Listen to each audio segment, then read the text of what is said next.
Well, good Friday morning, and welcome to the SMITE Challenger Circuit. Today we're going to be going around in North America. Normally, if you're tuning in right now, we have just the one set and then we kick off SBL, but if you've been watching over the last week, Phase 1 for the SBL into tomorrow and Sunday, there's going to be a whole seeding land that is going to affect Masters for the top 4 SBL teams as well as their seeding in Phase 2. But for today, we're just sticking around in North America, and we're doing all 3 of these SCCNA sets. My name's Gormizer. Over there is Mifflin, who's going to be hanging out with me. We're going to be looking at the Weavers taking on the Sages this morning. And again, this one's just as fun because as much as the next couple of days affects seeding for Masters and seeding for Phase 2, today just straight up affects who can make it and who doesn't make it to Masters for this NA SCC squad. So it's going to be the top 4 that move forward to that 2-week event and have their chance to try and play not just against themselves, but also the top 4 EU teams as well as all 8 SBL teams.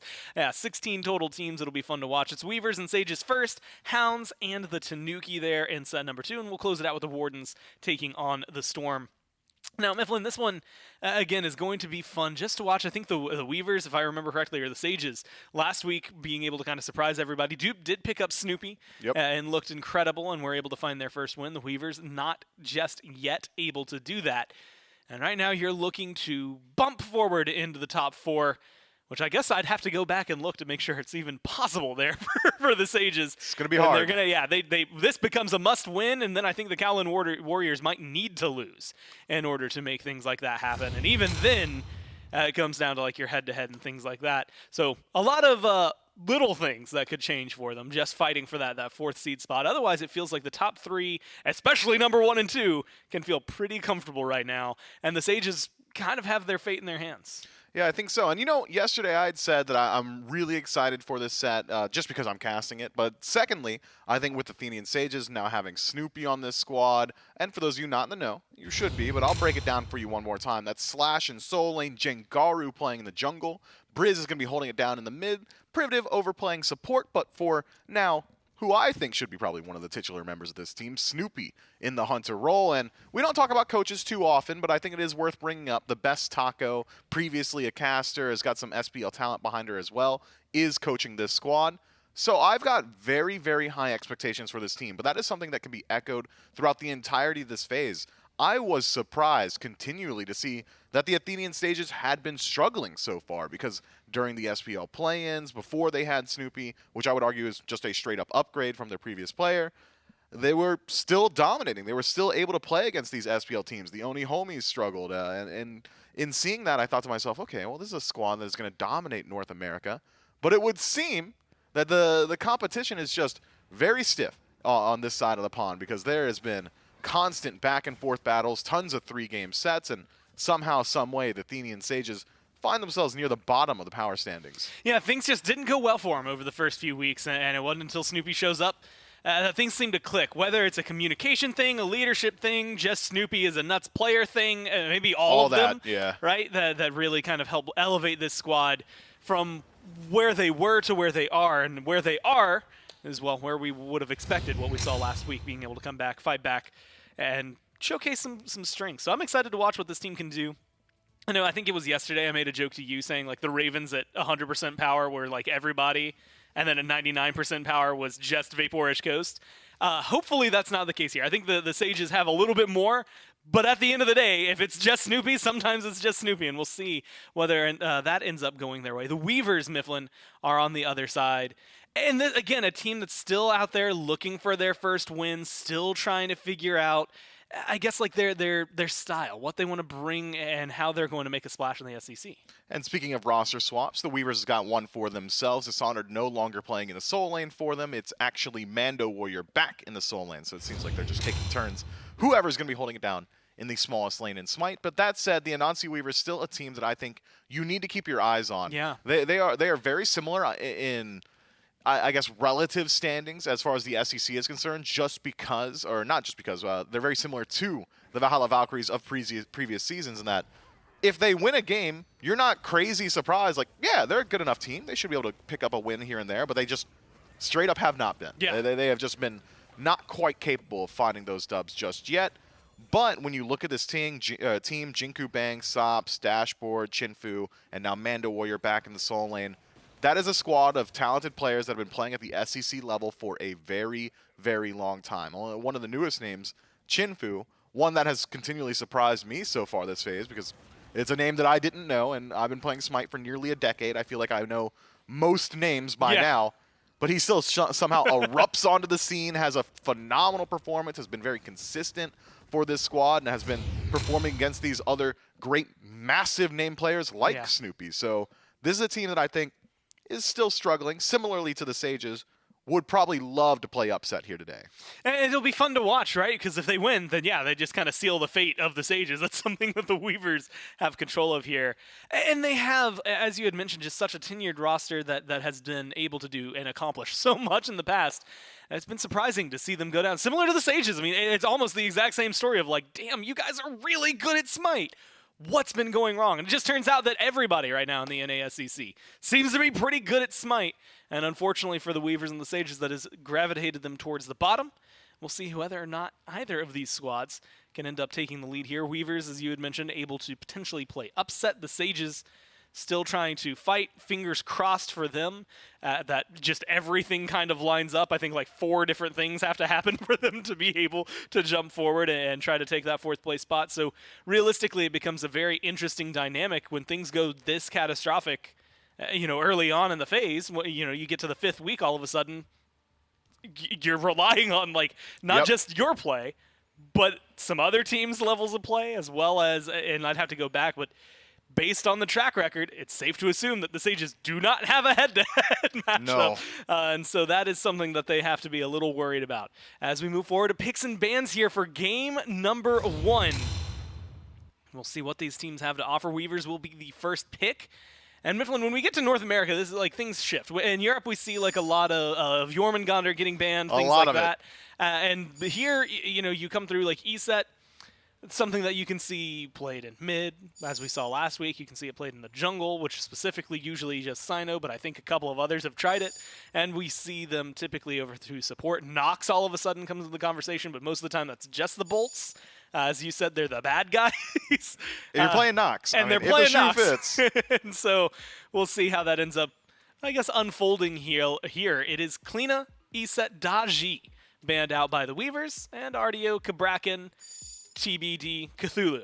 That gets banned out here by the Sages. Yeah, generally the North American SCC, the bans are largely in line with what you're used to seeing at the SPL level. It seems like the North American players seem to take a lot more credence towards that style of play. They want to study it, try and replicate it a bit more, whereas the European SEC is very willing to play their own style, develop their own sort of meta, their pseudo-meta, if you would. And, well, when every team is playing the exact same way over there, it makes it a little bit harder to apply this North American style. So I think just interesting to see the cultural difference in how they're approaching Smite, because looking at this picks and bans, if you were to cover up the team names, this could be any random SPL team against any random SPL team right now. With Shiva locked in first overall, maybe you're saying it's like a Valk style of draft. Immediately, because I immediately go towards Kirmi when I think of that god. Generally, again, in thinking of Kirmi, I also think of Shiva as a dedicated jungler. His pressure there so incredibly high. But a pick that we haven't seen too often recently, one that has been a little bit controversial, I suppose, at the SPL level, is this CERN. Yeah. Some people saying, yeah, he's just got a great matchup. The ultimate buff makes him so strong. You don't really have to worry about the waves anymore. But also, well, your damage output, maybe not the highest. Your self-peel, a little bit on the weak side. The dash, although very good for burst damage, maybe not the best disengage tool either. So I am curious to see how well the Sages are able to play around this pick. And with a couple of walls and the help of Yamoja, I think should alleviate some of that dive potential that the Weavers have already got. Between Atlas and Shiva, I think Yamoja might be using that River's Rebuke more often just to make sure that this Agni and Cernunnos have the space to play. And that's so the thing that catches my eye, we've seen that pick a few times like you had highlighted. Typically, Kurtanos isn't locked in until, hey, there's a Medusa over there. Like, it has been exclusively the counter pick for that matchup. So not only does it get locked in fast here for Snoopy, presumably, right, but it gets locked in early and before there's even anybody. He doesn't know what he's going up against. He just likes the pick and immediately goes to it. Do you think that that's something, especially like you had mentioned with the Agni there, it feels like you're going to need a little bit of safety in numbers that the emoji is going to be dealing out. It almost feels like maybe they pulled the trigger too fast on this one. They got Odin and Zeus on the other side. Like, outside, I mean, Odin maybe not like the top pick when it comes down to like solo lane as of late. Same thing for you know, like Ullr, maybe not the top pick, but they're not bad performers. Zeus, Atlas, and Shiva though are all top picks. It feels like the Weavers maybe got away with a little bit. Yeah, I really like this Weavers draft. Your initiation is very strong between Shiva and Atlas, and that's ignoring the elephant in the room. Not Ganesh, I'm talking about Odin. Just blink Ring of Spears. Gonna control at least some of the relics from the Sages. Imagine we see a Phantom Shell pickup. And the follow-up on that initiation is always going to be there. A pull-in from Shiva immediately followed by a Chain Lightning from Zeus. Atlas picking somebody up with that pseudo Ragnarok immediately followed up by Bladed Arrow, Hail of Arrows, something along those lines. Whereas on the other end, the Sages have a composition that can dominate if they are able to establish a lead throughout the early. But if this game goes to a late game 5-on-5 from even, the Weavers, I think, have just got, by and large, a much better draft. Well, I guess we'll get to see here in game number 1, Weavers up against Sages. Could be a really big potential for an upset for the Weavers if they can win this set. Not just the game, they need the set in order to make things go a little bit more in their favor. And really just to, you know, end the phase without a goose egg in the win column would be nice for them. The other side, and you know, Mifflin, normally when you see Odin locked in, typically afterward, that's when you stop seeing people get locked in that don't have ways out of the wall, but instead that was immediately when the Amaterasu gets locked in.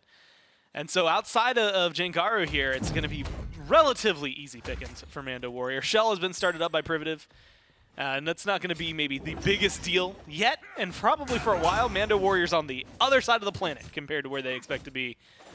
Once that thing gets updated or upgraded, you have to imagine it's a Phantom Shell. Like, I just can't imagine it going anywhere else and the team being successful. Like, those two seem mutually beneficial for each other. Yeah, mutually exclusive. Yeah, it's either gotta be Phantom Shell or you're picking up Hasten Shell and you're trolling us. Those are the two answers that the Athenian Sages have got going forward. But you're right to bring up that they did essentially draft a composition that is going to struggle mightily up against this Odin.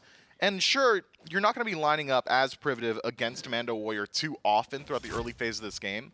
But in the last 4 or 5 sets I've watched where Odin gets locked in, it's a level 5 rotation to mid camps where you are able to immediately get involved with that cage. Generally, though, that Odin is going to have Blink in first slot, which is not the case for Mando Warrior. Instead, picking up that teleport, maybe worried about his ability to hang out in lane up against Amaterasu, who is just an incredibly strong lane bully, having the healing built into her kit, having a death toll in the itemization already. She is going to have much more sustain available than Mando Warrior. Well, Snoopy, it's a little bit of damage early on. This is something I think we were kind of looking at prior to this. Ullr can get aggressive and looks like they want to. No junglers on this side of the map, so it would only be their setup. But with an Atlas Ullr, like, that's a lot of lane bully potential now that they've hit level 2. I mean, the damage output that Ullr can have early on, the stun and the control they can have between Dashboard and Shinfu, that feels like you make one misstep and you're the Sages, then that's not only first blood, it might be a double kill. Yeah, but the volatility of that dual lane is incredibly high because CERN's damage output is very strong, as is Yamoja's throughout the early portion. So had they, the Athenian Sages, established pressure earlier, maybe we'd be talking about the oppressive factor of this duo. So keep your eyes on it. 1 kill, 1 pick, 1 bit of damage could really shift up that lane. As of now, taking a peek at the potions in that duo, though, you've still got 4 health pots available to Privative, who's still Yamoja, so she could just keep healing up Snoopy, who still has 2 potions available.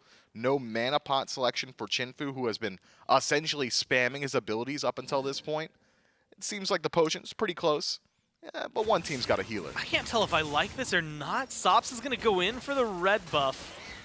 Get some damage out there. Did not secure it, so it is stripped away. I thought there was maybe going to be a little more kill potential there onto Briz, but they didn't quite find it.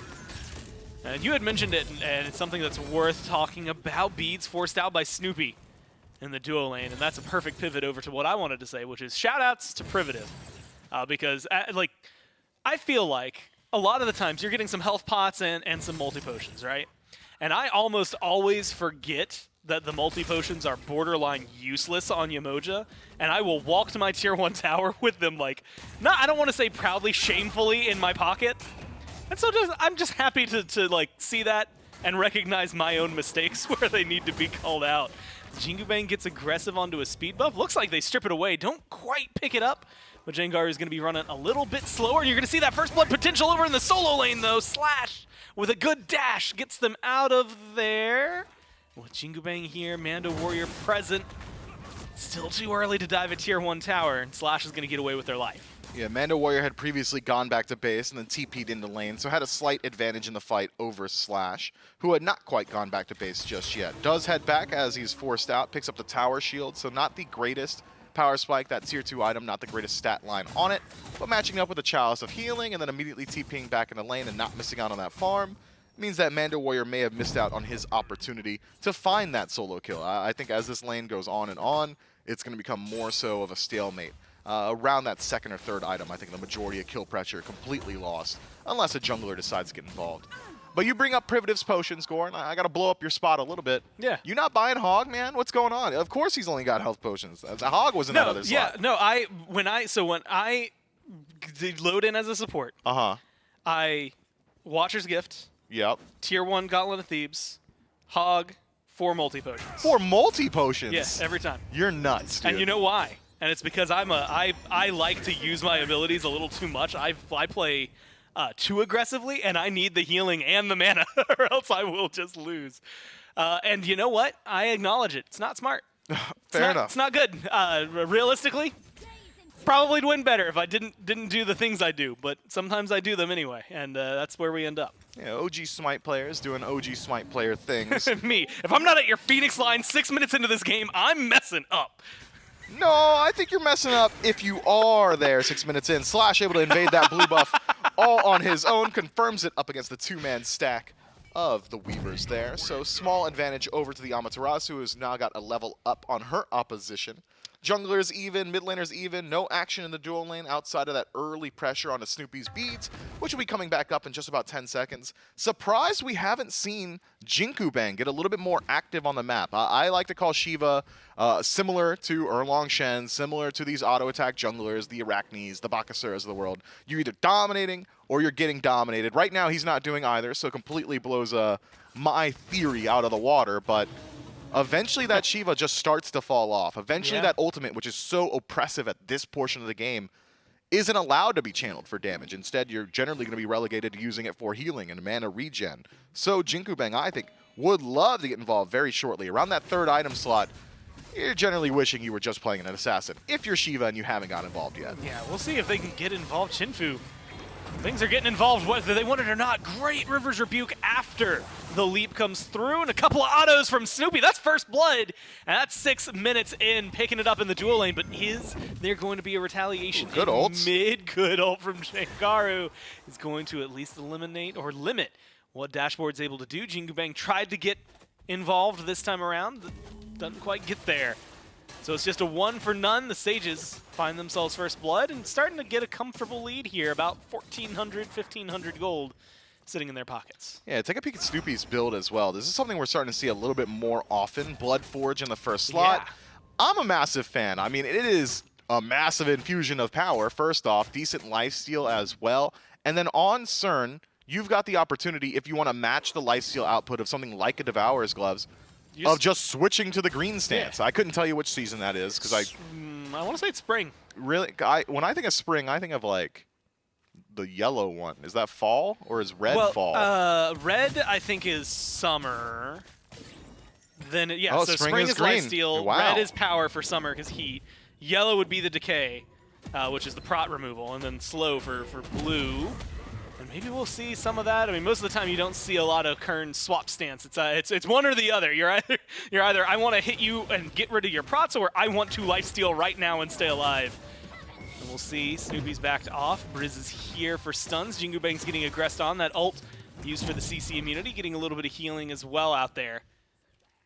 It felt like that could have been catastrophic or explosive for one of these teams, and instead it's kind of neutral ground. You just walk forward and a lot gets used. Yeah, Privative did not have the ultimate available yet again, so the Anansi Weavers able to walk themselves out of there. Had that ultimate come back up for Privative, I think that fight probably does explode. Worth noting, Snoopy does lose out on his beads yet again. Arguably, worthless usage of the beads, as he beads to detonate and you can't CC immune damage, but Well, it used to stun, and Snoopy's been playing for a while. Say, yeah, that's season 2 reflexes. Just I don't want to get stunned here. It's like the same like when you stop walking during a Shibalanke ult. I still do. It's just muscle memory. Yeah, I tap. Well, here's a tech that doesn't really exist anymore. Just tap your back button, and that stops you for just a second. It used to matter. Now you just look silly. Yep. You just stop walking for a little bit. And there's going to be an ult once again on the dashboard. Jump in onto Sops isn't good enough to find the damage. They're able to get a lot spread out between the two, maybe getting aggressive. No, there's going to be the loop around. The Bastet sees a target and wants it. The Cat takes a couple of shots, and the bleed's going to be there for the second kill for the Sages. Leap for Jengaru gets a little bit of distance, but they are closing in. Leap back and right into the waiting arms of Dashboard, but great from Slash to be able to find that. Dashboard gets a kill with the ult, but trades out their life. Now, though, Snoopy has to play this carefully. Is caught out in the wrong spot. Jingu Bang gets aggressive, gets involved, and gets a kill. And now it's Privative. Burn seems to be good onto them between that and Slash are the targets. Slash is doing a great job zoning, but not everybody, because Mando Warrior just keeps the chase going. Briz has rejoined the fight, but no stun this time around. Mando Warrior able to narrowly avoid that one. Speaking of narrow, Chinfu with less than 100 HP survives the burst damage of Slash. So both solo laners go for backline dive. Only one comes up with value, and that's Mando Warrior. Blue buff invade, just good. Just beats out the Bird Bomb. I'm surprised by that. Great timing from the Amaterasu, and Mando Warrior may have got himself a kill, but as all solo laners will tell you, losing your blue buff does not feel great. Yeah, I'm flabbergasted, I think is the only I don't think I've ever seen anything beat out a Bird. Like that is just like slightly, I guess, too early from Mando and really good from Slash to be able to get it right at the tail end. Impressive to see something like that get stripped away despite, I think, the huge burst that Odin can apply onto the camp. This is where, oh man, these teams just keep going back and forth, Mifflin. It doesn't seem like they're ready to stop. The first blood took 6 minutes to spill, and since then they've been ready to fight. And it seems like another one might just break out here. Jengaru looking for Sops. There's something to be said, especially with this build. Has gone for the Divine Ruin, started up some physical prots. But at this point, still just a Zeus, as we like to say. So sometimes it's pretty easy to kill. He doesn't get away too easily. You just have to find your way to him. And unfortunately, the hard part here, which is don't take a lot of damage in the process. Yeah, and considering he's going for Fizz Prots in second slot, you are sacrificing a good deal of your damage output, which is pretty impactful considering Dashboard has been playing very aggressively so far this game.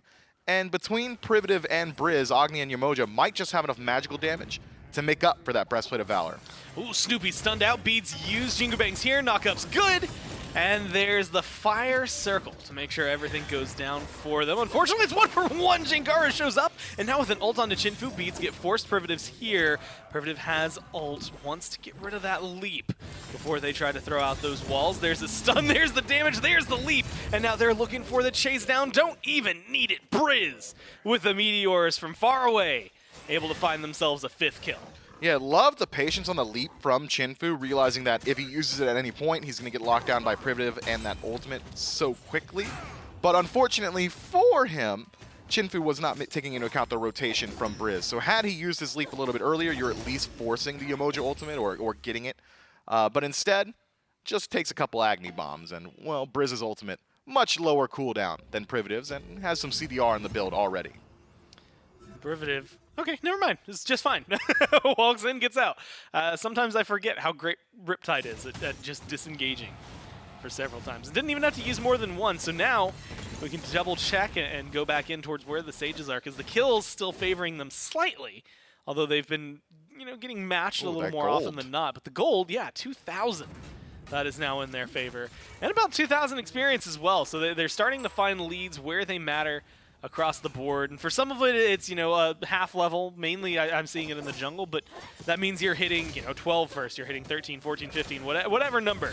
You're going to be there just before the others. Yeah, jump in from Shinfu. Jengaru chases him down. Oh, big he's going to go a little wide there, but Jengaru doesn't slow down. Still just goes to kill off Chinfu. Unfortunately for them, it's going to lose their life in the process. So now, it is 1-for-1. Snoopy's here, but so is Sops.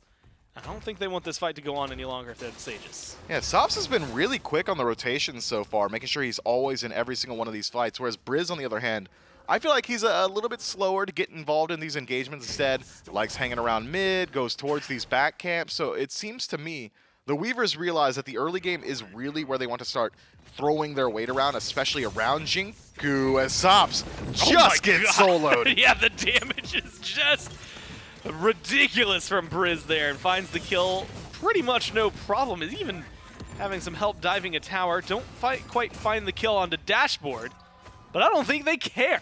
They killed Sops, and a 0-2 and 0 Zeus makes you feel pretty good when you're on the other side. Now they're starting up a Gold Fury. Yeah, saving both his relics for the next team fight, I suppose, is Sops, Beads, and Aegis available there. And I understand, right? You're walking around with your support. You're thinking to yourself, no way there's anything that could happen. Hail of Arrows barely off the mark. Athenian Sages confirm that objective for themselves. But can the Pyromancer be stolen as well? Oh, it looks like they're going to try. The Meteor comes down, and the Sages take that one away, and they want the fight afterward as well. Mando, slowed, rooted, leaps away. That is not going to end up falling today. They still get both objectives. I mean, that hurts more than anything, I think. You could have lost 4 people in that fight. Well, no, maybe that's exaggeratory. That would have sucked if you lost 4 people in a fight. You lose like one fight, but neither of the neutral objectives go anywhere. It doesn't feel that bad. You lose the Zeus and the Fury and the Pyromancer. It feels pretty bad. Mifflin is looking like, what, 4,000 gold that's now in their favor all of a sudden? That is a lot 15 minutes in. Yeah, I like to think of gold as like empirical evidence of bad feelings, like bad vibes. Yeah. And the larger that gold lead is to the other side, the worse you feel for yourself. Speaking of feeling bad, Privative caught between 3 enemy gods and a lightning storm, but might have just walked out anyway. No, Mando's got it, surely. Oh no, they're not going to be able to close the gap. What a play. Privative opens up the door to get Jengaru out of there, and now the fight's still going on, but can they stay alive? Jengaru's low and has to play this carefully. Everybody right now is, well, playing carefully, and it's going to be just enough for the Sages to get away with what feels like murder. No one dies, but they should have, and that maybe makes those bad vibes even worse for the Weavers. Yeah, Spirit Robe has never once gotten that much value before in Smite. It was a Nor pickup has it from been Dashboard. bought like that early. I mean, Spirit Robe is just straight up the answer to Atlas, who's initiating every fight by picking you up and grabbing you, and then all the damage going to immediately follow up. And for those of you who don't know, Spirit Robe, when you are affected by that hard CC, you're going to get 15% damage mitigation. You are taking 15% less damage, just And straight remember, up. Percents are good. Percent real anything. good. Percent anything is always very good, but you also have got defense going both ways. The only thing that Spirit Robe doesn't really afford you is an HP stack, which is generally why we don't see it built so early, but up against Atlas, it's just a good answer. And not only Atlas, who else is always affecting you with CC if they're starting a fight? Shiva. Even Shinfu with the axe stun. He's always throwing that out first, then it's the combo. Nobody here is just applying damage. Yeah. Everybody on the Anansi Weavers applies their CC first, except for maybe Sops. So, I love this pickup from Privative. And he'd try, if Zeus still had his stun, he'd try to, well, I guess you still have to apply damage first. We'll see, though. Lightning Storm dropped. Just doesn't seem to be there. doing a whole ton. The Slash does not care about the damage and gets the kill with a thanks and help from Privative. They're chasing down Jingu Bang a little wide on the ult from Jengaru, and Slash does go down, so punished for their over-aggression. Now the surge forward from the Weavers. The damage is there onto Snoopy, but Shinfu is getting chased out, and it seems to be almost enough, but not quite, from the Bastet to kill off the Uller. Instead, they're going to settle for second prize, which is going to be Dashboard. Axe was great, but Shinfu still has to leave. Mando, meanwhile, has been fighting too, and at least zoning them at the minimum. Maybe will get caught out on the retreat. Jingu Bang goes back in. Jengaru doesn't have a lot of mana to work with. Snoopy doesn't have a lot of health to work with. They're hanging out in the Gold Fury pit, at least in this area. Jingu Bang, yeah, no, they're not going to get aggressive. The Sages end up coming out, I want to say on top. Yeah, they killed Sops as well as Dashboard at minimum, so they come out a little bit on top. Yeah, they find themselves a small lead in the fight, unless Mando Warrior is able to find something in return. Worth noting, Privative did not have his ultimate available at the offset of that engagement, so just now gets that back and up. So if Jingu Bang or Chinfu overextend, I think they should still play pretty worried around this Yamoja. And speaking of these ADCs, both of them going for slightly unorthodox builds. Chinfu, 100% down the ability path. He's picked up Transcendence immediately into the Jotuns and then Heartseeker right afterward. He wants to hit you with the axe and he wants you to die immediately. No auto attacks needed in this style of build for Chinfu as long as he's connecting with these squishy targets like Briz, like Jengaru, or even Snoopy. And on the other end, Snoopy going for a variation of the new build. Good lord, that damage output. Maybe we just hold that thought as Snoopy lines up in the 1v1. But leap down, no way there's a fight here. Well, okay, if that axe had connected, maybe we're in a completely different conversation. But the axe misses, and Chinfu has to back away. That being said, wow!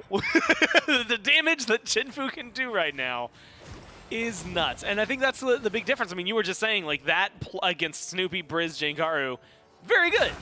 Snoopy's build, just in something, I guess, more of akin to a team fight, is probably going to feel a little bit better, just because. Or a 1v1 if he's not getting axed. As long as, once Chinfu's abilities are on cooldown, Snoopy wins that fight. But that first if is very big. It is. A lot of attack speed already for Snoopy. Great lifesteal, a little bit of crit chance as well, so might just, with a stray auto, match some of that ability damage. Well, now it's Dashboard stunned out and just deleted from the board. Walls up from Privative. They're going to come crashing down, but not enough to be able to find too much. 1 for 1, Briz does go down in the fray. Now the damage needs to be there. Snoopy needs to find some more kills, but he's going to get taken down before it can happen. It's a double kill for the support, but Priv is not able to walk out of this one alive. Great kills getting picked up by the Weavers, and Slash jumped back in. Slash is in a 1v3, and Slash, you're going to pay for that one. The detonate doesn't quite get the kill. The hail of arrows will finish off what was necessary. Just Jengaru alive from the Sages. They're going to have to listen as this Fury gets taken away by the Weavers, and that gold lead that they've managed to cultivate for the Sages gets stripped away just slightly. Yeah, it's not often the MVP of a team fight dies in the first second of the team fight, but Dashboard with a 4-man pull-in, just so strong as a displacement tool, forces the Athenian Sages into a poor position, and they would have to dig in their heels and try and defend. Briz gets eliminated immediately by Sops' ultimate, and from there, the Weavers were in control of the team fight. That said, Dashboard does die for pulling them, immediately, in fact, but you're a support, and those are the types of plays I love to see personally, and it was a great setup for the rest of his team, who were able to very cleanly take the engagement from there, fall back to the Gold Fury, and pull back that gold lead slightly. 20 minutes in, 3,000, not major, but still enough that you're talking about like at least a tier 1 item on each guy. Ward advantage will likely still go over to the Athenian Sages, so at this point in the game, it's more so about map state and grouping up around the Fire and Pyro. The Sages are already there. Get themselves all but one neutral objective so far this game. I guess if you want to start factoring like Totem of Coups, then it becomes a little more balanced-ish. But that's neither here nor there. We can ignore that. It's 21 minutes in. Totem of Coup doesn't matter anymore. So we can instead look towards what is the only one left, Mifflin. 21 minutes in. You got a 4K gold lead. Well, not quite 3.5-ish K that's going in your favor. There's a Fire Giant. And that's all that's really standing there. That last fight, though, didn't inspire a lot of faith in the Sages. That being said, you had mentioned it. Dashboard gets a full 4-man pull to start things off. And that can't be happening. That's not going to happen every time. No, surely not. So still lead over to the Sages, who have shown they've got great damage. Good Riptide locks down Dashboard and Sops. It ends up locking down Dashboard twice. There's the walls, and that one is what spelled the end of them last time. But the Phantom Shell on the one side, Dashboard pops it, and they just walk on through the walls. Beads burned by Sops, but it does feel like a small win for the Sages, getting rid of something that massive. Here's the downside, though, Mifflin. This just connected. The walls that come up from Privative, the cooldown is 20 seconds longer than the Phantom Shell, so that's going to be back up by the time you're able to ult, versus the Phantom Shell on the other side, which is going to have some trouble. If Mando Warrior gets one good ult, that's going to recur very fast in the middle of a team fight. Yeah, but Privative has got a little bit of CDR in his build, so maybe a little bit more nuance around that Phantom Shell conversation, especially with Pridwin now finished up as well. I think maybe the most major wins are the fact that you were able to strip away, for the Athenian Sages that is, the beads from Sops. Now this Zeus a little bit easier to lock down, a little bit more exposed in that back line. Still has the Aegis available, so Jengaru on his own will struggle to finish off those kills, but if Briz can pepper in some damage, have Slash back there, will make it very, very difficult for Sops to survive, especially with this non-standard King Protection style composition in that it's Mando Warrior, Jinku Bang, and Dashboard acting as the front line for the Anansi Weavers, but none of those three have got the greatest peel. I mean, of the three, you're probably looking at Dashboard more often than not to be on Sop's patrol, on Sop's duty, making sure that he's allowed to apply that damage. But even then, once that pull, that second ability from Atlas has been expended, he's got nothing left as far as peel is concerned. Well, we'll see now. It's going to be enough for them. This is that exact example you were talking about. It is just with that 30% CDR enough to lock them down. Dashboard's dead. And Privative making sure that they find exactly what they need in terms of a first Good cage. pick. Great cage. Better Phantom Shell on the other side. They walk right on out of there, but it is the chase that is on. Jengaru's taking a lot of damage. Slash is not going to be able to turn around and help, and they have to get out of here now, or else it's going to be a second kill for the Weavers. So 1 for 1. Jungle Late for beats. front line, and Briz a little too late on the safety goes down. Weavers now have the advantage around the FG, and they are going to take advantage of that. They're going to find the Fire Giant alone and waiting. Damage out from Sops, but it's still going to be a fight. Privative. Damage barely off the mark. Knockups good. CC's great. And they get another kill. Yeah, this is exactly what we were talking about during the P's and B's. The Anansi Weavers, once they get to this portion of the game, their team fight is just so stifling for the Athenian Sages. Briz needs to be able to apply damage to the backline if the Sages want any chance at winning out in these engagements. But if Briz steps too far forward, we've seen now that Jinku Bang, even in this late game, even with this more utility style of build for Shiva, is still so threatening that Briz can't just line up against him. And now the Anansi Weavers pull the largest neutral objective on the map. Fire Giant down to 50%. Coin toss, though. Yeah, Slash and Snoopy are here. There's the Lightning Storm that should help find some burn damage. Slash is the one that gets burned the most, though Snoopy seems to be the turn for the team, leaving the Fire Giant behind for a little bit. The Weavers get themselves the FG 25 minutes in, and Mifflin, I'm having flashbacks to what you said during Picks and Bans, which was if this gets to a late game 5-on-5, well, you just gotta favor the Weavers in those fights. And so far, that's been exactly the case. It doesn't matter how well you itemize against them. So far, it seems these last few fights have been exactly what they need. 5 people with Fire Giant, they back, they spin. And Oni Fury, 3 tier 2s, all standing and waiting for them to come up and take them down. Good decision making from Mando Warrior there, who rotates over towards the Gold Fury immediately after the Fire Giant. Does not reset himself back to base, just to make sure that the Athenian Sages don't get anything. No consolation prize available. Mando, so tanky at this point, so survivable on this Odin. Also with the additional HP 5 from Fire Giant, means that he's not really worried. Even if there are 5 members of the Athenian Sages there, I think he buys enough time for his team to rotate in and make sure Gold Fury doesn't go down without even having to sacrifice his own life. So great decision making from the Soul Laner. And now, what can the Anansi Weavers do with an even Gold State and Fire Giant on all 5? Probably start their siege in earnest. Mando Warrior and Jengaru meet up inside the jungle on the way to Snoopy. 2 versus 1. The Mando Warrior seems to be locked down just enough. Yeah, they find that kill. Yeah, my bad. And now that team with the minions there, if they can stop this back, no Slash not able to slow it down. But they're still going to aggress onto the Phoenix, get a little bit of damage. Not enough presence.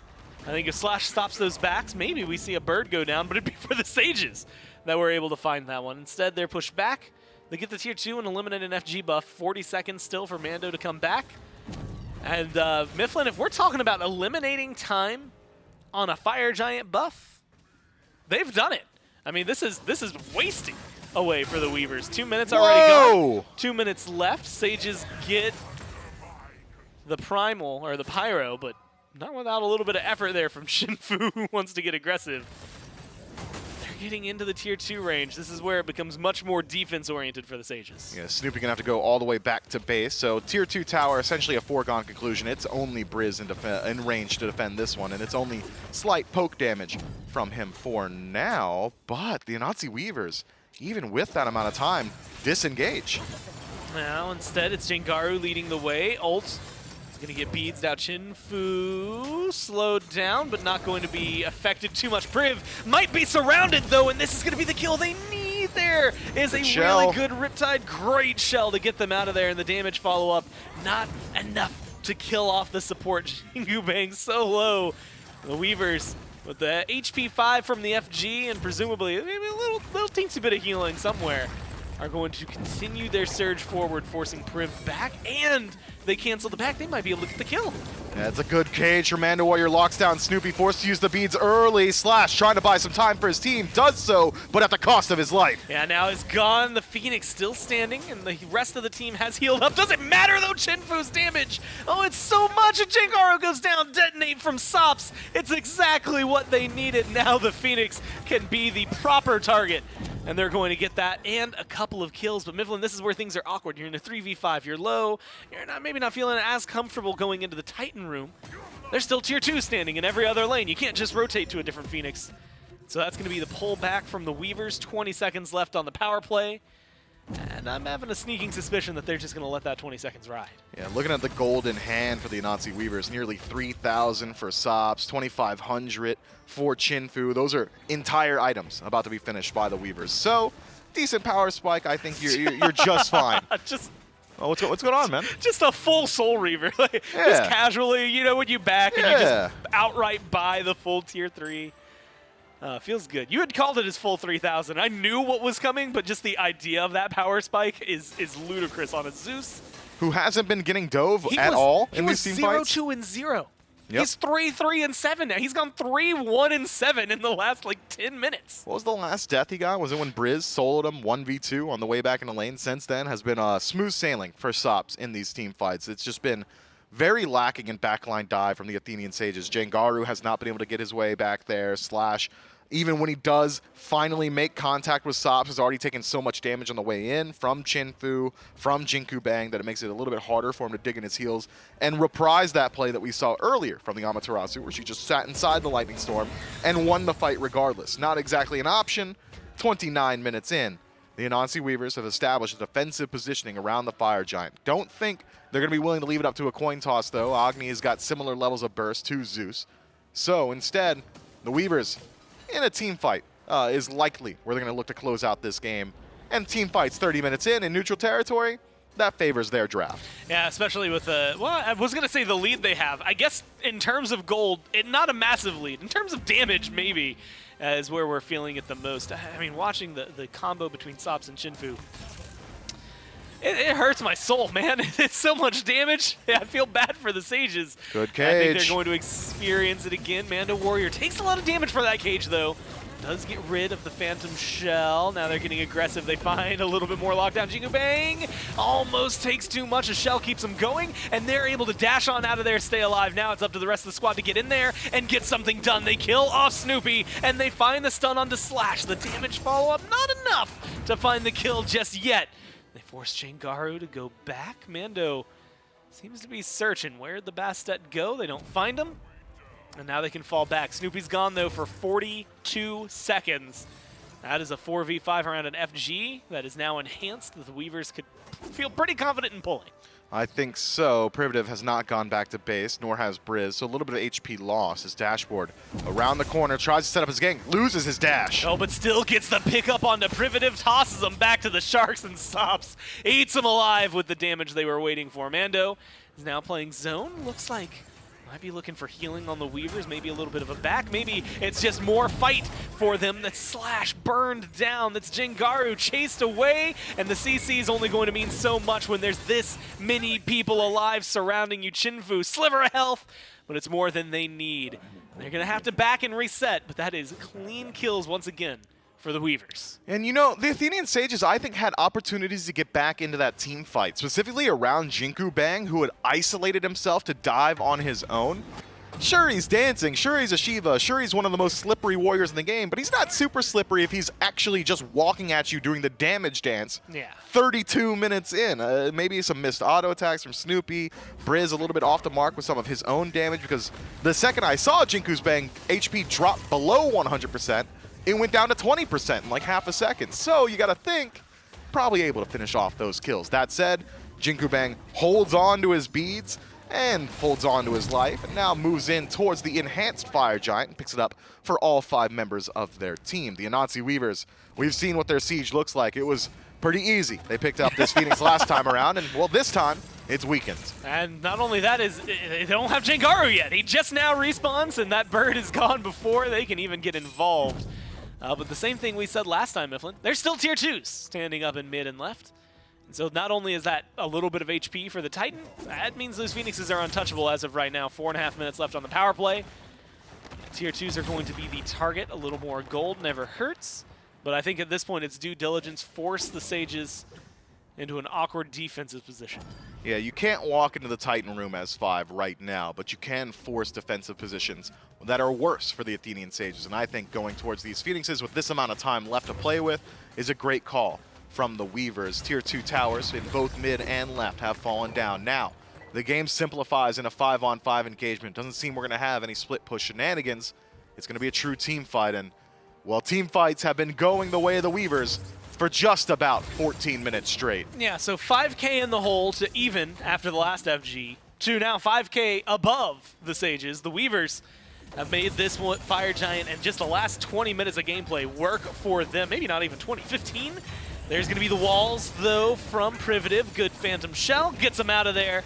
And right now it is a reset for the Weavers. Phoenix already down to 1/3 HP. It's going to be a couple more autos from Chinfu, and that thing's going to get burnt. Slash gets aggressive. Slash finds a 2-man stun, Good but axe. Slash is getting CC'd, and the damage seems to be good from the Weavers. They're finding it, it's spread, it's everywhere, but they haven't got the kill just yet. They're walking towards Snoopy? the Titan room, but Snoopy is isolated and deep in the backline. Jingaru has to go forward to beat them, and Snoopy almost, if it hadn't been for a little bit of CC, almost turns the kill around for his Whoa. team. Jingaru barely lives. But at this point, is it going to matter? How long is your back going to take versus how long is this Titan going to stand? The Weavers walk forward and burn the Titan down 35 minutes into the game. Man, Chinfu and Sops just on a warpath in game 1. Somehow an Ul outdamaged a Zeus in a 35-some-odd minute game. That doesn't happen That actually is super wild. often.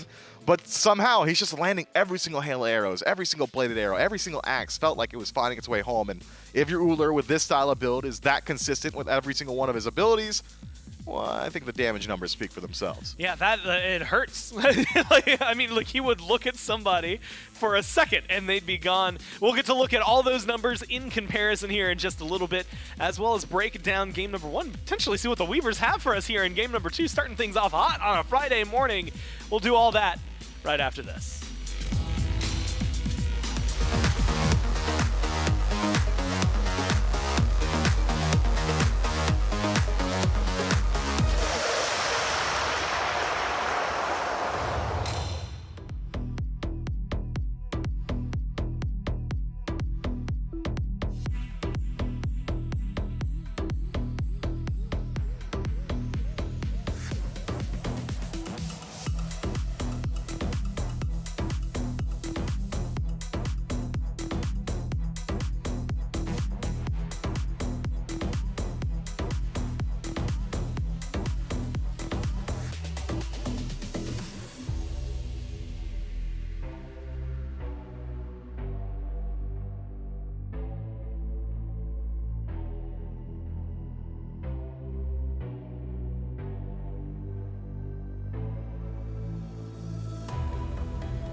Weavers with an interesting game one. And I want to say controlling. It took them maybe 18 minutes before fights started going their way. But once things started going their way, they never seemed to stop. It was just a roll from that point forward. 2 Fire Giants, a couple of Phoenixes, and a lot of fun team fights later.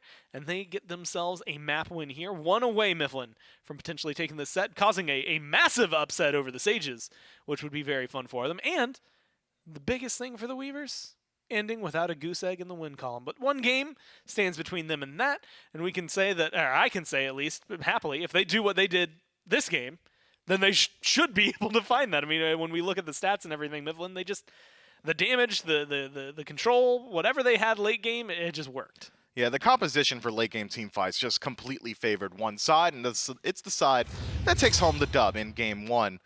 I would argue that the Athenian Sages fumbled game 1. They had a massive lead going into that 18-minute mark. I believe it was around 6,000 gold or so by the time we had gotten there. So that should mitigate a good deal of the strengths of a team fight composition. That is generally the answer when you go for a draft like the Athenian Sages have. But they weren't quite able to transition into a team fight win. They weren't quite able to group up as 5. And I think it's something that we had briefly brought up at about the 10-minute mark where I said, hey man, Briz is just never in these team fights like at the offset of a team fight. He's always creeping up a little bit afterward. He's always getting in there a little bit late. Whereas Sops, on the other hand, my man was initiating fights. This Zeus was just walking in. Chinfu was just walking in. The front line of the Anansi Weavers, or the back line rather, just seems to have gotten a lot more value this time around. Even though they were in the front line, they are still the back liners. I think the Athenian Sages have got a couple of options from here if they want to adapt to what the Anansi Weavers have done. They can either A, fully all-in commit to this early game style pick composition and try to push their lead a little bit further come late game, or just ban the Zeus or pick it before 10th pick. You know, don't let a last pick selection dominate your draft, or draft a late game team fight yourselves. You got a couple options. A lot that you could change, and a lot of avenues to go about it. Some of it was in-game, some of it was out of game. So we'll see where the shuffle comes through. Doesn't necessarily lead to like the most impressive slash lines. I mean, like Mando Warrior's 5-1, Jingu Bang was 5-2. Everybody got a lot of assists. But when you've got 2 people over 30,000 damage, and your highest damage is coming from Chinfu, then you know that you're getting a lot done. Although Briz, I mean, you had mentioned it, maybe not as present in the team fights as necessary, still gets 27k, 32.5 out of Snoopy. So the presence in terms of damage was still there from the Sages. It was just the actual kills that roll out from that. Never ended up happening. And I was going to just add on, because you had mentioned that Briz was either always seemed to be a little too late to fights. The opposite was true as well. Sometimes they just died immediately and then couldn't get anything done for the team fights. So we'll see how all of that shifts up as we move to game number 2 of the Sages and the Weavers. And Mifflin, this is where things can get a little spicier. Sages will be first pick here in game number 2. And that's where I start to question, like, what kind of things do you change? You know, like in bans, like, they banned Kabrakan, Artio, Cthulhu. All those still seem like pretty good bands, despite the fact that we didn't just see them body. But it seems like they have at least one different thing in mind. They go for the Zeus immediately. Yeah, I'm not even certain that they need to ban out the Zeus this early. Again, the Weavers didn't show that they were prioritizing Zeus all that highly. It didn't get selected until after the second phase of bans. Maybe the Weavers, now with new information presented to them, oh, Sops, Bops on this god, maybe we keep picking it. But even then, the Sages in first pick could have taken Zeus for themselves, and I think Zeus generally going to be pretty plug-and-play for the majority of compositions. Instead, though, decide to dedicate one of their bans that way. So what's left available that the Sages had banned out last time around? It's that Artio, but it is not Artio picked first overall. Instead, it's a newfound resurgent god, Jingwei. Can go towards that crit style of build, can go towards Tank Shredder, is very versatile in that regard, but maybe the main strength, certainly the main strength of this pick, is her passive. You can just back on every single wave. You don't need to be there ever. You don't need to take an HP trade and not head back to base because your passive allows you to immediately fly back in a lane, and if you're able to do that, you're not really missing out on all that much farm. And it was something, I think last week I sounded a lot more surprised every time I saw it, and even today I like immediately I'm like, oh, that's weird, and then I remembered last week what we saw Jingwei do, and all of a sudden it becomes a little bit more palatable. Yeah, standard, I guess, is the best way to look at it. Shiva and Uller do get locked in by the Weavers, a good combo they had, but again, took a little while before those started having anywhere near as much of a presence. Thoth was banned last game by the Sages in the second round. This time around, they are going to pick it up instead of the Agni, and they get a Ganesh as well in the top 3. And silences as well as control feels pretty good against the Shiva Uller Atlas. Yeah, it has some good answers to some of these picks. Shiva in particular, double dash. You could silence out after the first one, make sure that he isn't able to continue escaping from some of these fights. Atlas with that second ability completely changes the face. A couple of those team fights. Dashboard, again, that 4-man pull around the tier 1 mid tower really does shift up the pacing of that game. Well, that pull takes a little bit of time to channel, so the silence from Ganesh can certainly find some value in that regard. Second phase of ban starts up. Amaterasu from the Weavers, Odin from the Sages. I gotta think the Sages are gonna put some respect towards the mid lane. Again, Sops just has such a great performance. I think you would love to limit him at least slightly. And considering the Weavers had gone towards team fight and they're going towards the exact same style of composition, maybe something like a Zhong Kui could go a long way, but instead the Sages continue with the same ideology they brought in game 1. Artio very good. We don't want to play against it. Ban it out immediately. Well, Odin, Artio, Cthulhu all banned away, and yet at the end of the day, they still get a Bologna, which has been a top pick for solo lane so far this season. It'll be fun to watch how that one translates. It doesn't bring, I want to say, the same utility as an Odin, but brings different aggression to the team. A lot of lockdown. You know, thinking back to yesterday, like Azrael, I think plays this god really well over there in EU. So something we can, I want to say, keep our eyes on here for the Weavers. And they've already had to shift up one of their roles because the Odin was gone. Now they have to shift up whatever they lock in for Sops. You had mentioned how much there is available for them. Persephone, Thoth were the 2 bans from the Sages last time. They got the Zeus. This time it's going to be the Persephone that is locked in by the Weavers. And that feels like it can bring a lot to the table, Mifflin. I mean, she's got, it depends on the player, but as you just said, with the performance Sops just had, I think I want to give him the credence. Yeah, I think he's going to be very capable of playing Persephone, but I'm not certain that it's going to play to the strengths of this composition like something like a Zeus did or something like a Zhong Kui, just the ability to get involved and have that consistent damage. More often than not, in late-game team fights, Persephone is just grasp of death, I locked him down, now the team fight happens around you. So you're missing out on a lot of damage here. You might put some more onus on the jungler of the Weavers to get things started. Well, Weavers up 1-0 in Game 2. The Sages looking to right this ship and continue things up in the standings for themselves. Or if you are the Weavers, looking to finally get your first set win of the phase.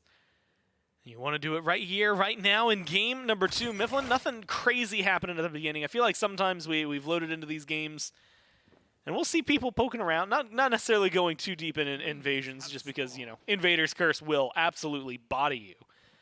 But nobody playing too rough here.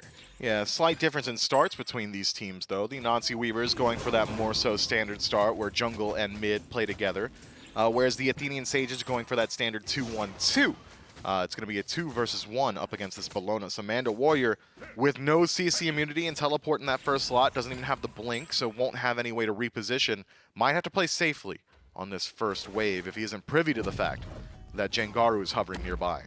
That's something you got to be a little careful about. Mando doesn't seem to be getting too aggressive. And now that you see Jengaru and Slash both in lane, you know, don't fight over there. we don't want to exist in the same realm, and so we can just hang out and play it a little slow. Duo lane was a big point of contention. Took us 6 minutes last game to get to first blood, and it was over there in that duo lane. Do you think, I guess, like, is the potential still there? It feels like Dashboard and Shinfu could run this lane if they get the right amount of CC. They might be able to do it right here. Axe goes wide, but still get the beads from Snoopy. And that just shows what the Weavers have to offer, but they have to be careful. Shinfu's taking so much damage. So is Snoopy, so it's a back and forth between the 2 carries. At the end of the day, the Weavers still have an aggressive positioning. Yeah, beads lost for Snoopy, horrific emblem lost for Dashboard. Privative holds on to Shell, though, so decent fight potential from the Athenian Sages still, despite losing that CC immunity. That said, Dashboard grabs a pull, maybe Shinfu lands an axe, Snoopy loses his life. It's as simple as that. Well, there's a knock up, some control from the Ganesh. The follow-up from Snoopy, not able to quite yet find that kill. And it seems like this is where things come in handy. A little bit of vision goes a long way, or just presence of mind. Jingu Bang in the jungle. And it's not going to be able to find the gank that they wanted over here on left. Instead, Privative, Snoopy going to just continue to hang out. And Mifflin, we're getting a lot of aggression, very similar to game number 1 in the duo lane. But just the same way, no first blood as of yet. Jingaru goes and steals away a speed buff. And unfortunately for Jingu Bang, you can't catch that one. And very similar again, just flashbacks. You've got Mando Warrior incredibly low, trying to fight Slash. Seems the potential for a kill is all over the place, but no one's found it. Low potential on the kill there. Jengaru legitimately just faster because he's got speed buff, and the one guy does not. Sop starts his rotation in to try and punish Jengaru for getting so aggressive and being as as he was. But here's the thing about Persephone before level 5. She's got like no CC. Bone Rush, I believe, has a slow on it, and that's it. So not a whole lot Sops could have done there, especially with Privative trailing, or Jinkubang rather, trailing so far behind. So small win over to the Athenian Sages, specifically Jengaru, able to pull himself further and further ahead, which we'll see come to fruition once he clears out these back camps. Likely will be taking over to level 5 very shortly, whereas Jinkubang, on the other hand, who has gone for the more aggressive build of the two junglers, Eye of the Jungle rather than Bumba's Spear, has yet to get involved. Slight advantage to the jungler who's gone for the farming path. So the Athenian Sages might be looking to reprise the exact same pace that we saw in Game 1. But this time, even if the game does go that much slower, I don't favor the Anansi Weavers team fight nearly as much as I did in Game 1. Well, now they have to play it careful. Privative is getting locked down. The CC not good enough. There's the shell. And that is going to be a life bot for the Sages. Now they've got Jengaru here. Good pull in, and the better ult finds first blood onto Chinfu, and now they might be able to get a little bit more knock up from Jingu Bang's good. Tarmic Pillars are so good there, and now the chase is on, and Snoopy gets the kill. A double kill return gank from the Sages. Yeah, the Sages have been dealing with Ganesh bans pretty consistently so far this phase. And there's why. For good reason. Privative is very good at 2 picks, and 2 picks specifically. Mando Warrior lost out his life 1v1. Slash picks up the kill with an execute, and when it rains, it pours. 4 minutes in, it was 0 kills. 4 minutes, 20 seconds in, 3 kills for the Athenian Sages with no answer from the Anansi Weavers. But as I was saying, Ganesh, a pick that Privative has had a lot of success on in the past, similarly to his Ares, and he's proving it yet again. This is a pick you need to put some respect on, because that Dharmic Pillars was just picture perfect. I mean, it finds you, man, just everything you would want. There's a body block in there. I think they took 2 ticks of the hit. That was the ult of dreams for Ganesh. And you know what, Mifflin? Not only was it, a blink of an eye, 0 kills to 3, maybe it might be 4 on the board. There's the hammer smash. The tower, how much work can you do? They've got some healing, they got some damage. Oh, but not enough to chase you down. Jengaru, I appreciate Jengaru showing up over there.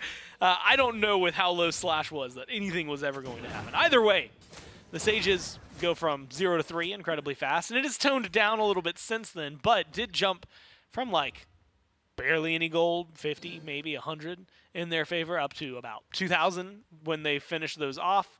It has since tapered down to this 1,500 area, and it's only sitting around 800 experience, so not a whole ton that's massively in their favor. In fact, they're losing out technically in support. But they might change a little bit of that right now if they can find the lockdown. When they find the lockdown and kill off Mando Warrior, put themselves up 4-0, start to look like they want to continue this route of a tear through the Weavers. Yeah, that's the downside of using Bologna Ultimate aggressively in the lane.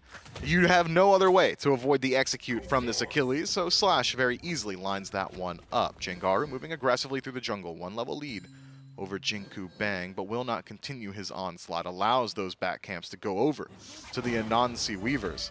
And the Weavers, they need a life raft, and they need it soon. Greater Scorpion going to the Sages will help out a little bit. Global Gold, same can be said, and mitigated by the Anansi Weavers, who are able to pick up 1 in their own regard. Once we start looking towards these Gold Furies, these Pyromancers, the objective-focused play of the Athenian Sages, this composition going to be so well-suited for it. That's where the Anansi Weavers are going to need to start leveraging their team fight. Team fight weaker this time around, but by no means weak overall. As long as Jinku Bang can get into that back line, as long as Dashboard is able to burn some of these beads, if Chinfu is having as good a game as he did in Game 1, there are still opportunities for the Weavers to fight back in, because in Game 1, we were in the exact same position as we are now. True.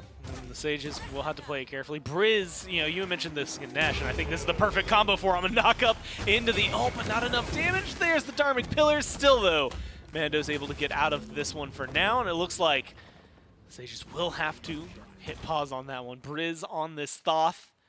Another pick that, while it maybe doesn't come through as often, in fact, they were the ones who straight up banned it and picked the Agni over the Thoth last game. Still something I think that has been a very, very solid pick for Briz the few times that we've seen them play it. And I'm excited to see what the Sages can do, because those two picks feel really good for them. Granted, we saw what 3 of the core of the Weavers can do, and there's that damage again from Chinfu. All you need is the one more hit, and they're going to be able to find a Jingaru put into the ground. Snoopy trying to fight back. Priv is here. Jingu Bang doesn't have a lot of mana to work with, but is in the neighborhood. And Snoopy seems to recognize this is not something you want to chase, and so they pull away. That was the simplest turnaround kill Chinfu could have ever asked for. Doesn't even have to use his beads there. Jingaru tries to use his lead, his kill pressure, as pressure to force the leap defensively, but Chinfu so clean, so quick with that axe, applies it before the 3 can come out from Susano. Well, unfortunately for him this time around, beads get used by Snoopy, and the chase is on. Snoopy's going for more and calls the shots, recognizes where they're going to go. Oh my god. It might be the luckiest, 3 minions that have ever walked into a wood. Snoop. No, Snoopy! Should be. Oh, no, wait. Might not be okay. Dashboard's here. Go There's the other way. Up. There's the dash. There's a little bit of damage, but not enough from Dashboard, and I don't think he'd dive. No, yeah, does not dive. Misses the horrific. And now you get to see Snoopy back in a much more comfortable and safe. How about, actually? It's a safe house, a safe haven. And makes it back to base this time. And got the 1v1. Gets the 1v1 pretty easily. I don't even know if I'd call that a 1v1, though. Like, Chinfu had lost a little bit of his HP earlier on. No, that was as much a solo kill as you can give credit over towards. And taking a peek at Snoopy's build, a slight variation from what we saw last time around. Beforehand, it was Bloodforge into Atalanta's, Lifesteal into crit. It's still Lifesteal into crit, but this time crit penetration. Wind Demon picked up in the second slot. Bloodforge bypassed instead. Devours Gauntlets first overall. Snoopy having some fun with his builds this time around, and I think will be well suited in the 1v1 up against Chinfu, who does not have a lead like he had just a moment ago. Doesn't have the Jotun's Wrath available just yet. Going to be a while until that Transcendence is stacked up. Snoopy might just land one auto attack that does 300 damage, and all of a sudden Chinfu loses all ability to take the fight. In fact, we might see that right here. That auto, 187, doesn't even matter. It's the fight elsewhere that's going on. That ends up incorporating a kill. Jingu Bang's down. Privative is going to stay alive. Huh? Dash forward from Briz. Wants a little more. Doesn't have a lot of damage to back that one up, but is looking for the fight. Chinfu kind of in that awkward no jump area in the middle of the jungle. Shots from Snoopy. 1 explosive bolt expended. There's 2. Needs 1 more for the kill. There's the ult, a little off, but that's going to close gap. And that's going to be the leap in. No, Snoopy goes in and gets the kill 1 more time. Dashboard finds another Dashboard goes down in mid. And it is another for the Sages. 8-1 Mifflin. They're just finding kills mainly on left. I was going to say left and right, but really just left. Hey, they have some kills on right as well. Remember, we saw some executes from Slash, both of his ultimates connecting with Mando Warrior. So your instinct was correct, yeah. But all the kills in that fight happen on left. It was immediately Chinfu leaping over the Gold Fury wall, trying to rotate in and make use of Briz, dashing in aggressively, try and isolate this Thoth. Here's the thing, though, when you don't have leap and 180C's got crit, Snoopy's going to take that fight every single time. I believe only lands 1 crit, but that's as many as you need, and he's able to turn around the fight. Chinfu falls down with some decent fight back, was nearly able to return the kill onto Snoopy. And then the rest of the team fight just goes to the Sages cleanly. We didn't get to see how it starts off immediately, but you got to assume, based on positioning, Privative was having a good time. Well, Chinfu is not having a good time. I think that one's just an easy statement to make. And unfortunately, yeah, they didn't get the full damage. 2 levels up for Snoop over there in the duo lane, and it's been going well. Briz, though, is finally under a little bit of pressure. Beads get used. Aegis still available, used out here. Mando going for the chase. There's the dash. Briz gets out of there. Slash. Privative keeping the fight going. In fact, dashboard's low. All you need is a little bit of time, and maybe the execute can go off. Silence is there, and they're looking for the damage onto Sops. The damage seems to follow through, and these two tanks are ripping through everybody. Now Jengaru's here, pulls Mando right back into the fray. It's a 3v1, 10-1. Let's go ahead and add one more to the count. It's Bologna. They can run, and they can go as fast as they want, but eventually that gap's going to get close. No, Jengaru just off the mark. Slash, I think, has to let that one go. Snoopy maybe too deep and caught out. So there is another kill on the board, Mifflin, but it's for the Weavers. Yeah, from right to left this time. The Anansi Weavers losing out on right, but winning on the left-hand side. Turns out 2v1, not exactly the best circumstances that Snoopy can find himself in. Jinkubeng, who has had a incredibly quiet game so far, have not seen him get involved in too many team fights, does finally rotate in and establishes himself a lead, one level up on Jengaru, who has been getting involved. 4 of 10 effective kills to the Athenian Sages jungler. But with all that said, you gotta give some props to Sops, who decides that his life is not as valuable as his supports, decides to block out every single bit of damage that Slash was tossing towards Dashboard. Dashboard does eventually die, but not to Slash, so I suppose Sops successful in that. Unsuccessful in that, well, the support dies, and so does he. So, the Athenian Sages now 10-2 in the Slash line. Gold lead belongs to them, experience lead belongs to them, and neutral objectives should be going their way pretty shortly. Pyromancer falls down, Gold Fury won't be long behind it. Blows my mind, actually, seeing this gold lead without a Gold Fury is maybe a little worrisome. Snoopy goes in, doesn't have the beads, or yeah, no, doesn't have them. Aegis doesn't do too much. So Snoopy, unfortunately, gets caught out the old-fashioned way here. Now Privative maybe in the same spot, but now you've got backup, and it's Jengaru. The damage is there. The damage is good. Chinfu goes down, but can you win the rest of the fight? Briz doing what they can from the sidelines, and there's going to be the open. No, it's just a little too short on damage to get the kill onto Sobs. Doesn't matter. They get rid of Jingu Bang. They could have had another onto the mid laner, force them out at the minimum in a TKO, and they get Dashboard knocked away as well.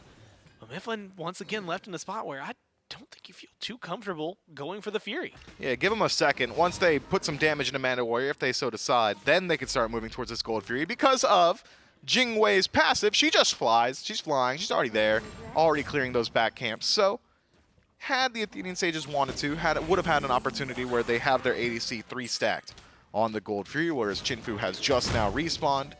And Sops has just now worked his way across the map. Instead, though, it is going to be a Gold Fury pull, but just Snoopy. Jengaru going to meet up with them, and now it's a 2-stack. Slash and Privative acting as doors, just trying to keep the Anansi Weavers at bay. Successful in doing so. Gold Fury goes to the Order team, but can they get out alive? Well, Slash is the only one that needs to fully disengage, and Slash might not be able to. There's the leap in from Mando, but is it a leap too far? The rest of the team was waiting. The damage is there. Privative is low.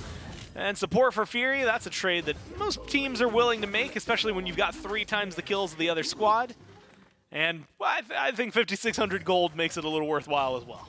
It does. 5,600 gold is about the extent of what we saw in Game 1, and that had to come at the 19 or so minute mark. This time around, the Athenian Sages speed up their pacing, and the Order Tower gets to notch 1 on its belt before it falls down. Picks up the kill on a Dashboard. Credit to the NPC, and the Anansi Weavers somehow lose out on one of their lives. Objective goes over. Neutral objective, that is, to the Athenian Sages. Permanent objective to the Anansi Weavers. And then an NPC picks up a kill, so Dashboard mitigated success there.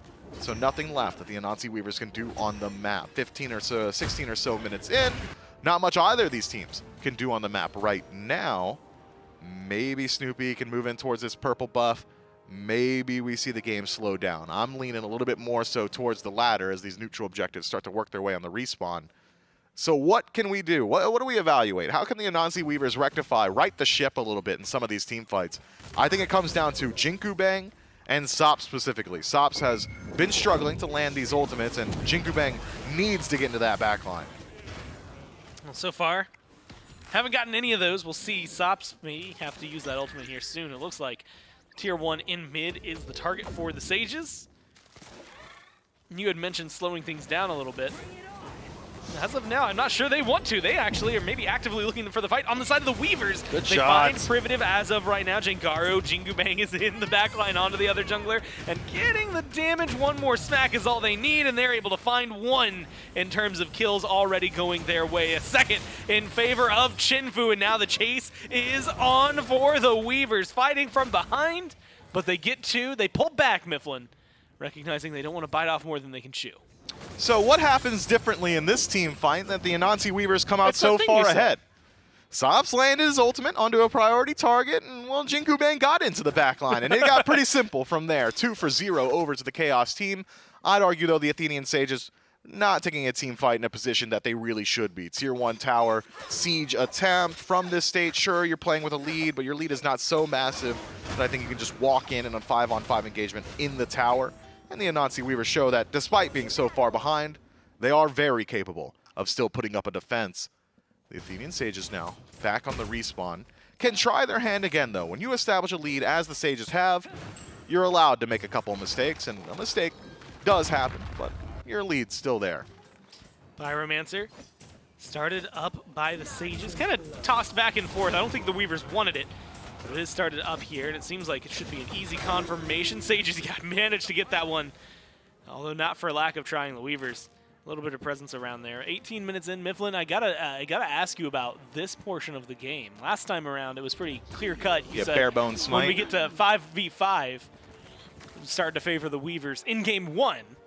How do you feel about the Weavers in game 2 in 5-on-5s? If the Anansi Weavers can force the Athenian Sages on the back foot, I still think their 5-on-5 engagement is strong. Still weaker than it was last time around. The pieces that they had to shift out, namely the Persephone for Zeus, probably not the best to boost your team fight, but still certainly capable of taking engagements in neutral territory. But I think the strength of the Athenian Sages composition around neutral objective fights is so high that it's going to make it very difficult for the Anansi Weavers to find 5-on-5 engagements from a neutral state. If they are starting from neutral and the Weavers are already in there at 100% HP, I think they win up against a 100% HP Athenian Sages.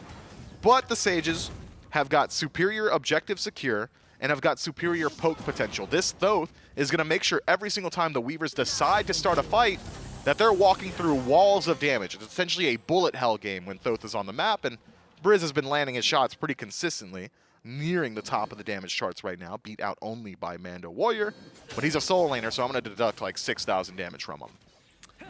You know, maybe that would be a cool thing to add to like either the Titan or like the FG, is like a mini bullet hell. Yeah? Yeah, you said bullet hell, and I was like, where could we add that? Like, I was like, for a god, that would feel frustrating if you didn't hit.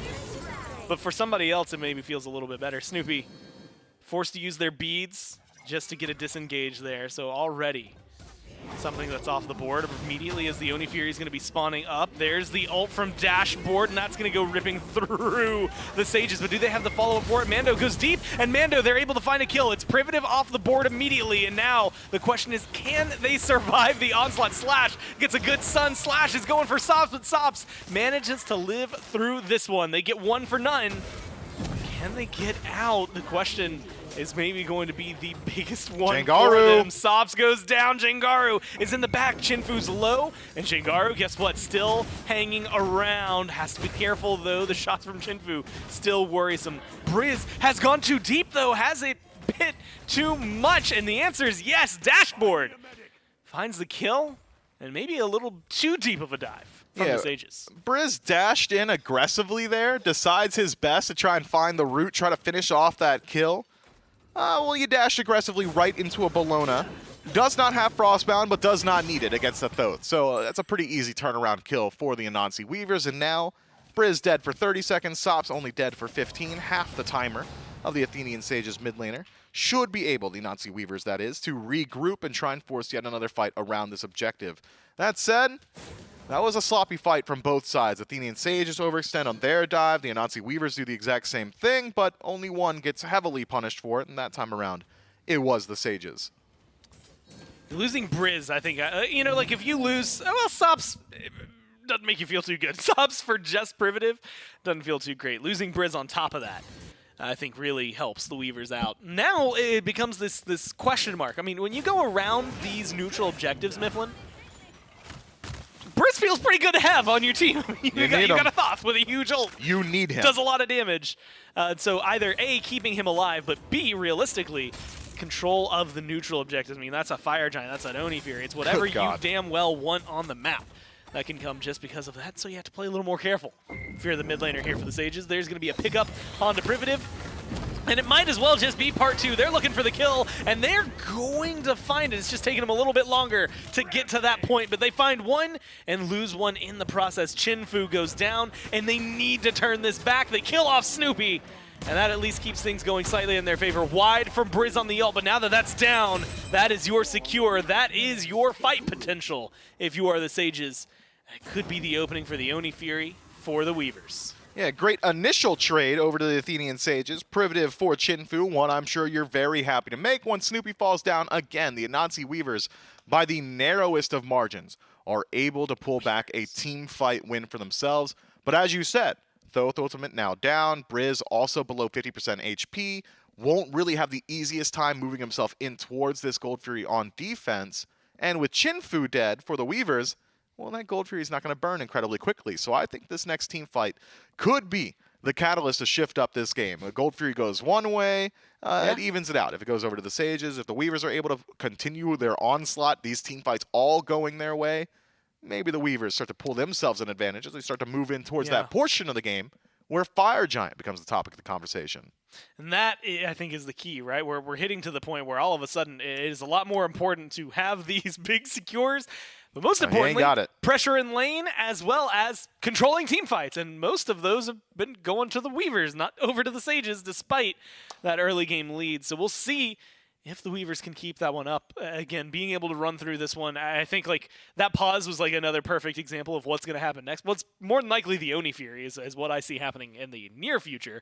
Which team gets it though? Who's to say? Yeah, I was going to say, can you get aggressive? And maybe the answer is yes. Slash is here. Block the dash. That's going to be the block on the dash. The damage is up, and it seems to be enough to get them low, but to kill Slash, well, you would think it'd be a little bit harder, and it has been. There's a good stun. Briz is back in the fight. You've got to get that one. And they're able to. Well, Mifflin, you know what Slash just did? Bought enough time to get something massive for them, and that is they slowed down that Oni Fury. Gore, take a peek at the rosters over there. Yeah, Jangaru not coming back, it would seem. 4 versus 5 from here, and the Anansi Weavers, I was talking about how their team fight's a little bit weaker. It ain't anymore. Their team fight just got a whole lot better. I mean, here's a conversation about morality and competition. Do you want to try and push your lead while you're in a position like this, while Jangaru has been removed from the game? Me personally, yes, absolutely, 100% of the time. And that's on him, man. Man should have had better internet, better PC. His cat shouldn't have turned it off, whatever it was. So the Anansi Weavers, I think, may even be fumbling the bag right now. Why are you on the Fury? Fire Giant's looking mighty appetizing. We're 23 minutes in. You've got the burn for it. You've got the team fight. You're in a technical 3v5. Why are you going for the consolation prize? Major fumble from the Anansi Weavers. Every second, they're not pushing the lead right now as a second that Jangaru can drive to a hotel and get some new internet, can get over to a friend's house, can reboot his PC, whatever it is that the issue is. The Anansi Weavers are giving them some time. I wouldn't be doing that. Won't catch me showing mercy. And I'd have to double check. It's been so long, Mifflin, since there's been a DC. I used to know the rules on things like that, and you know, like pauses, how long you have. We used to. You got to think they extended their pause. Essentially 9 minutes total, right? And so they've burned through that, and so now. With Jangaru gone, it's either the Weavers can be as sportsmanlike as you had said and offer up their pause, which why would you when you're looking for a win?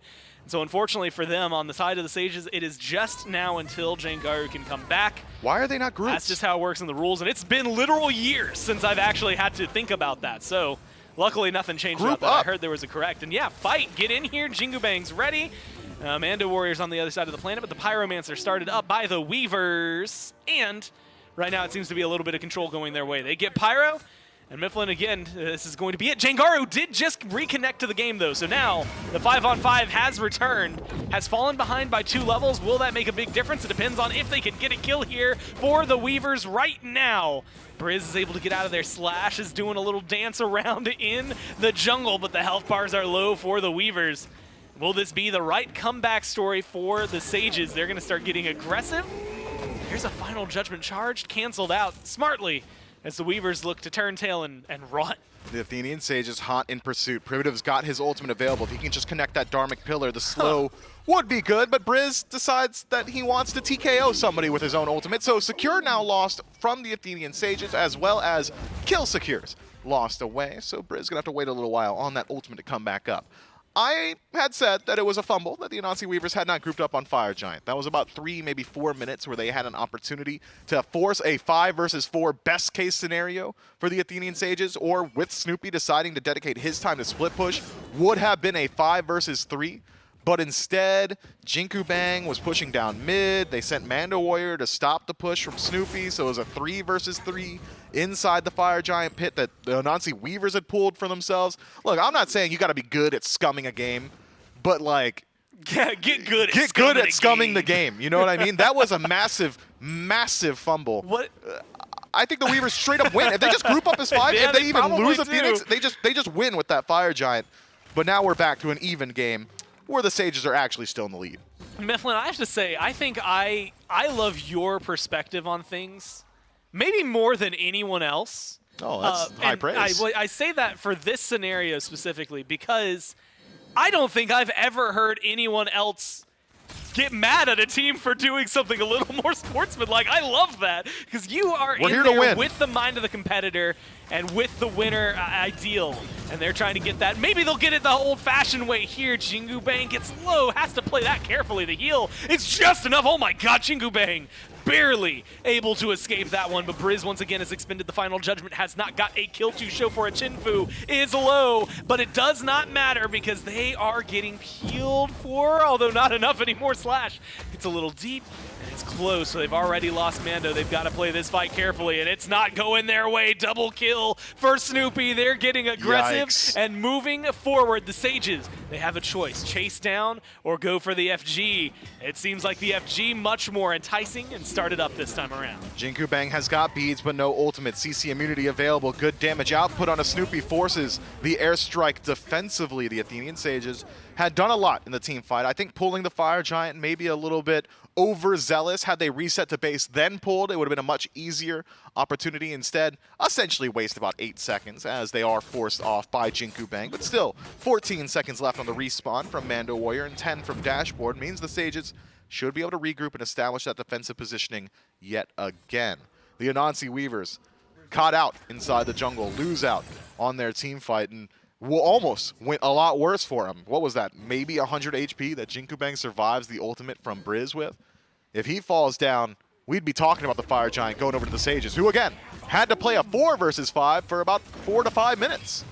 Yeah, the Weavers really didn't take advantage of the opportunity, and maybe that'll end up punishing them here. We'll watch as it goes on. Another final judgment. This one finds Mando, and Briz finishes it off with one more shot of the hieroglyphic assault. Now the continued fight, though, is changing things up. Alternate timeline keeps Briz alive and keeps them moving. Finally, someone's able to shut it down, but it's kills for kills for kills. At this point, it's Jangaru who's low. Dashboard picks up 2 and throws them around, but it is Dashboard versus 3. And even with all the damage that you could have, I don't know if it's enough to win that one.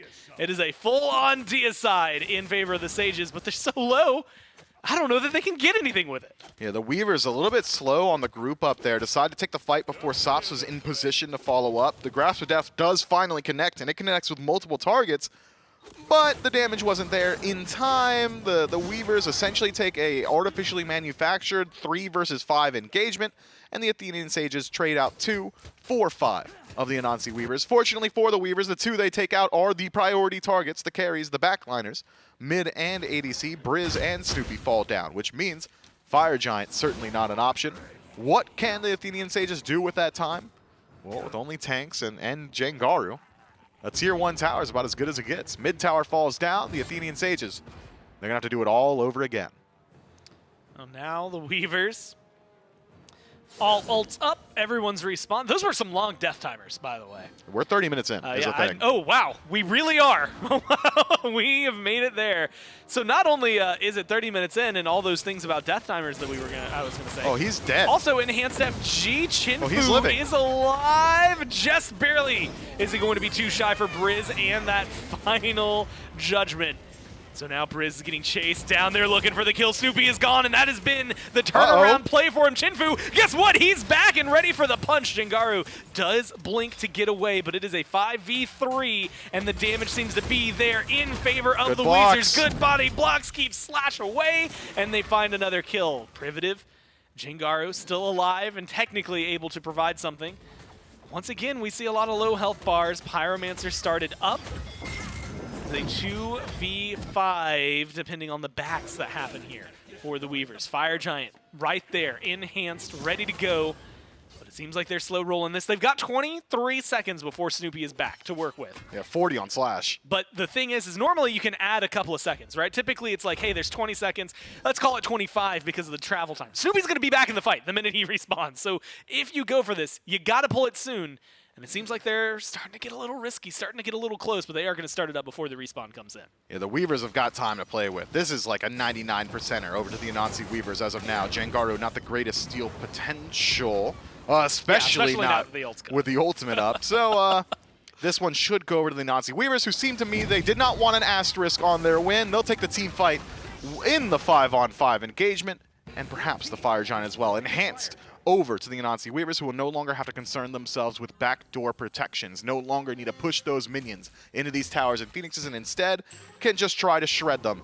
And with this style of build for Chinfu, you don't have the highest DPS on objective, but when you do land your stray autos, if the fight is going to go long, each one of those autos is going to do a whole lot. So if it's going to be a long engagement around a phoenix, around a tier 2 tower, every single auto Chinfu hits, it's going to do like 450 damage to these structures. So they could, the Anansi Weavers, slow play it or just create some space for this Uhl, who has got a whole lot of penetration already. Titan's Bane, Heartseeker, you've finished up the Jotuns, even going into the Glyph, now picking up some lifesteal in the last slot, perhaps a Bloodforge, just to match up that power stack for the Uhl.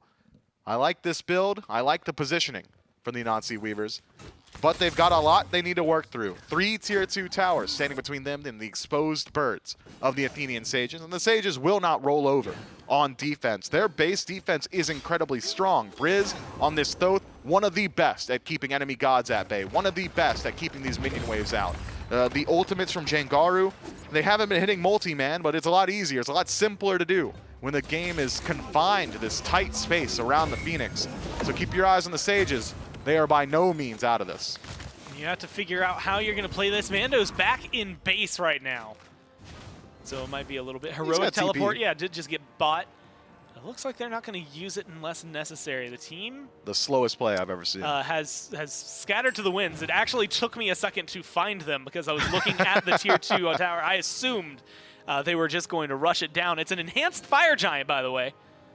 They got some time. 2 minutes. Yeah, they've got 2 minutes on it. For those who don't know, it does strip away backdoor protection. So typically you want the minions there, first 20 minutes that the Fire Giant is alive from 10 to 30. You'll need those minions for the backdoor protections, otherwise it'll take you a little while. Enhanced, you don't need that anymore. And you might be able to see that here. Depends on how aggressive they want to be on mid lane.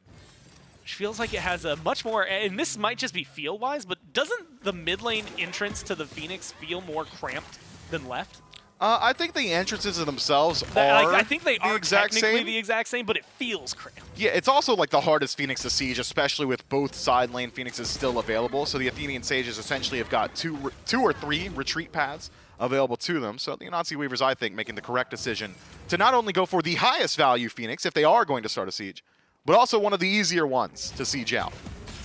See now, yeah, left is going to be the option. There's going to be the blink forward from Jingu Bang. It is the fight to kick things off, and immediately Jangaru is just deleted from the board. Tries to go in, but can't get anything done. Briz is getting damage done from the backline, but how much can you do? Apparently a lot. A huge shot kills off Sops and makes Mando reconsider their life choices. Briz, though, chased down. No one is helping out the front line. Jingu Bang goes down, and Briz manages to live throughout all of this. Chinfu needs some help, but no one's there to peel. The Fire Giant is waning. The Phoenix stays alive, and the Sages find themselves a win. They lose a couple of members in the process, but that's a massive turnaround at the Phoenix. Dash forward from Briz, but no ultimate available to Mando Warrior. He's just on the retreat. Enhanced Fire Giant will go a long way to resustain him, but it's only the Fire Giant because Dashboard has completely vacated, and the Anansi Weavers show that a team that does not play together will not win together, because that was 5 individual players saying every single man is playing for themselves. Nobody peeling for each other. Everybody sticking around a little bit too long. And it's worth noting that entire team fight starts with Jengaru getting immediately removed from the game. Yes. He was not there. It was as if he DC'd again because he doesn't apply a damage and he doesn't even eat that many cooldowns. He just dies. Had the Anansi Weavers reset themselves, regathered, they would have had 50 seconds to play with while the Susanoo was on respawn. Instead, they decide to push in immediately after the pick. Don't use the Fire Giant to resustain. Don't re-heal up with Jinku Bang's ultimate. Instead, push in and get crushed by Briz. One individual play. That ultimate from the Thoth connects with multiple targets and just deletes Sops. My man died to one ability in that team fight, unfortunately for him. And the Anansi Weavers lose out on their Enhanced Fire Giant on all 5 members. Wow. And the Athenian Sages maintain every single one of their birds. 36.5 minutes in from a 4 versus 5 just 10 minutes ago. Now the Athenian Sages have got a defensive positioning around the largest neutral objective. Gotta call it out because I saw it 0, 4, and 20 there for Privative. And that's just funny. 89,000 to 89,000 is the gold. They have kept it borderline even at this point. Kills 7 in favor of the Sages, and it is just that slight that is going their way. Otherwise, everything Mifflin feels pretty neutral. Weavers get themselves a Pyromancer, pull a small bit of a lead, but at 37 minutes, oh man, that 1K gold is wards maybe, and right now I don't see a whole ton in the inventory of the Weavers. That's because it would be on the map for them. That control is going to be very important here. Sages, though, find themselves in a good spot to be in. 37.5 in, and one team fight is really the difference maker here. All it takes is getting rid of 3 while maintaining at least 4 of your own, and you can win this game. The Anansi Weavers have got Relic advantage, and they've got team fight advantage. Slash pulled in, dropped down to 50% before the fight even starts. Now they're trying to continue that dash forward, but they're not going to be able to get it. There's the shell to keep things going, and Slash is still alive. Sop's got a good ult rooted few, but is not going to lock down everybody. Briz got out, but beads are burned. Snoopy untouched so far this game, feeling pretty comfortable with that. And the Weavers do back off, but with a couple of wins, still a lot of ults invested, 3 on their side versus the 2 on the other. Yeah, but Relic investment, I think the larger commitment. Athenian Sages lose a lot of their defenses. Oh, and they go in. Chinfu is just gone. Guess what? Sops, you're next. That Aegis working wonders, but only for so long. And this is the fight the Sages have wanted, the fight that they've been waiting for. You can find stuns, you can root, you can do whatever you want here to the Sages. And it's not going to stop this tear. They get 3, and they keep 5 alive. They're going to burn down the mid lane, go for this tier 2, and they've got 40 seconds before Chinfu is back. Yeah, one Phoenix. Go ahead and take it. Get the Titan and win game number 2 for the Sages, barring some miracle from Jingu Bang. And this is exactly what I'm talking about, man. Imagine the Anansi Weavers just grouped up as 5 when it was a 5 versus 4, when Jengaru was legitimately not in the game. Now the Athenian Sages, from the brink, are able to take us to a game 3. Yeah, push things to the limit and keep us going forward. Lots of opportunities you have to imagine there if you're the Weavers. And not just when you had mentioned it where Jingaru is just straight up not in the game, but also after you deleted him in the team fight over there on left. Maybe feels like a small reset and some potential, I want to say, let's say growth period here for the Weavers. A lot of learning that can be done from that game. Yeah, become evil. But not the... like, villains win there, all right? That's all I'm saying. I ain't never lost a 5 versus 4 in my life. That's crazy, dude. Who cares about being like a fan favorite when you could just win? Yeah, who cares about being the fan favorite when you are simply just making more money? You know what? That's pretty nice. There you go. Unfortunately for the Weavers, right now, it's still 1 away from being able to find their first set win over the FaZe, but 1 away from potentially losing this set as well. The Sages take this one back, push us to game number 3. We're going to jump into that and break this one down a little bit more right after this.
With that, we are tied up here in going to game number 3.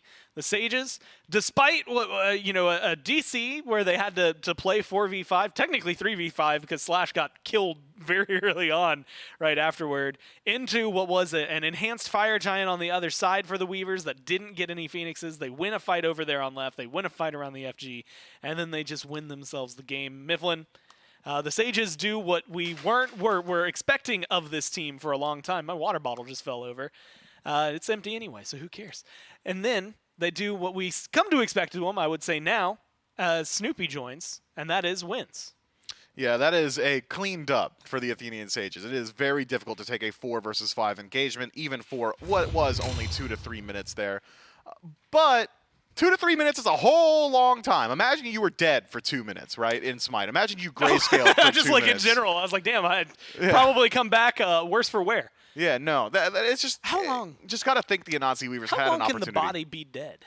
And then when resuscitated, still maintain some things. Yeah, I dropped out of business school, so you're asking me medical questions Because right now. when my mom had her stroke, she was technically dead for a little bit. That is very personal. And when she came back, she lost most of the left side control. Can't believe of the her first body. time I'm hearing this is the same time the entirety of chat is hearing it. Oh, you haven't heard this before? No. I talk about it pretty often. It was very traumatizing. I've been working here for 3 years. This is the first time. Okay. So the Athenian Sages win game 2 and take us to a game 3 scenario through narrow margins. The Anansi Weavers just weren't quite able when fate was on really their the side. First time? Okay, sorry. When the winds of fate were on the sides of the Anansi Weavers, blowing the at game, their back. The servers, whatever The gods, powers that I was be. going to say, whatever gods of whatever pantheon that they pray to wanted them to win. and it didn't happen there. And that's, I guess, unfortunate for them because on the other side, you get really good performances. I think, look, 9-2 and 11 from Slash Mifflin. That's nuts how much that Slash was able to provide. Almost 40,000, like just like 28 shy from Briz of hitting the 40K mark. The damage numbers, very favorable there for the Sages as well. Yeah, they are just 36,000, 39,000. Hey, what was the top from last game? I believe it was 36,000. So Briz able to beat the next highest or in the set. So set high score over to Briz in game 2.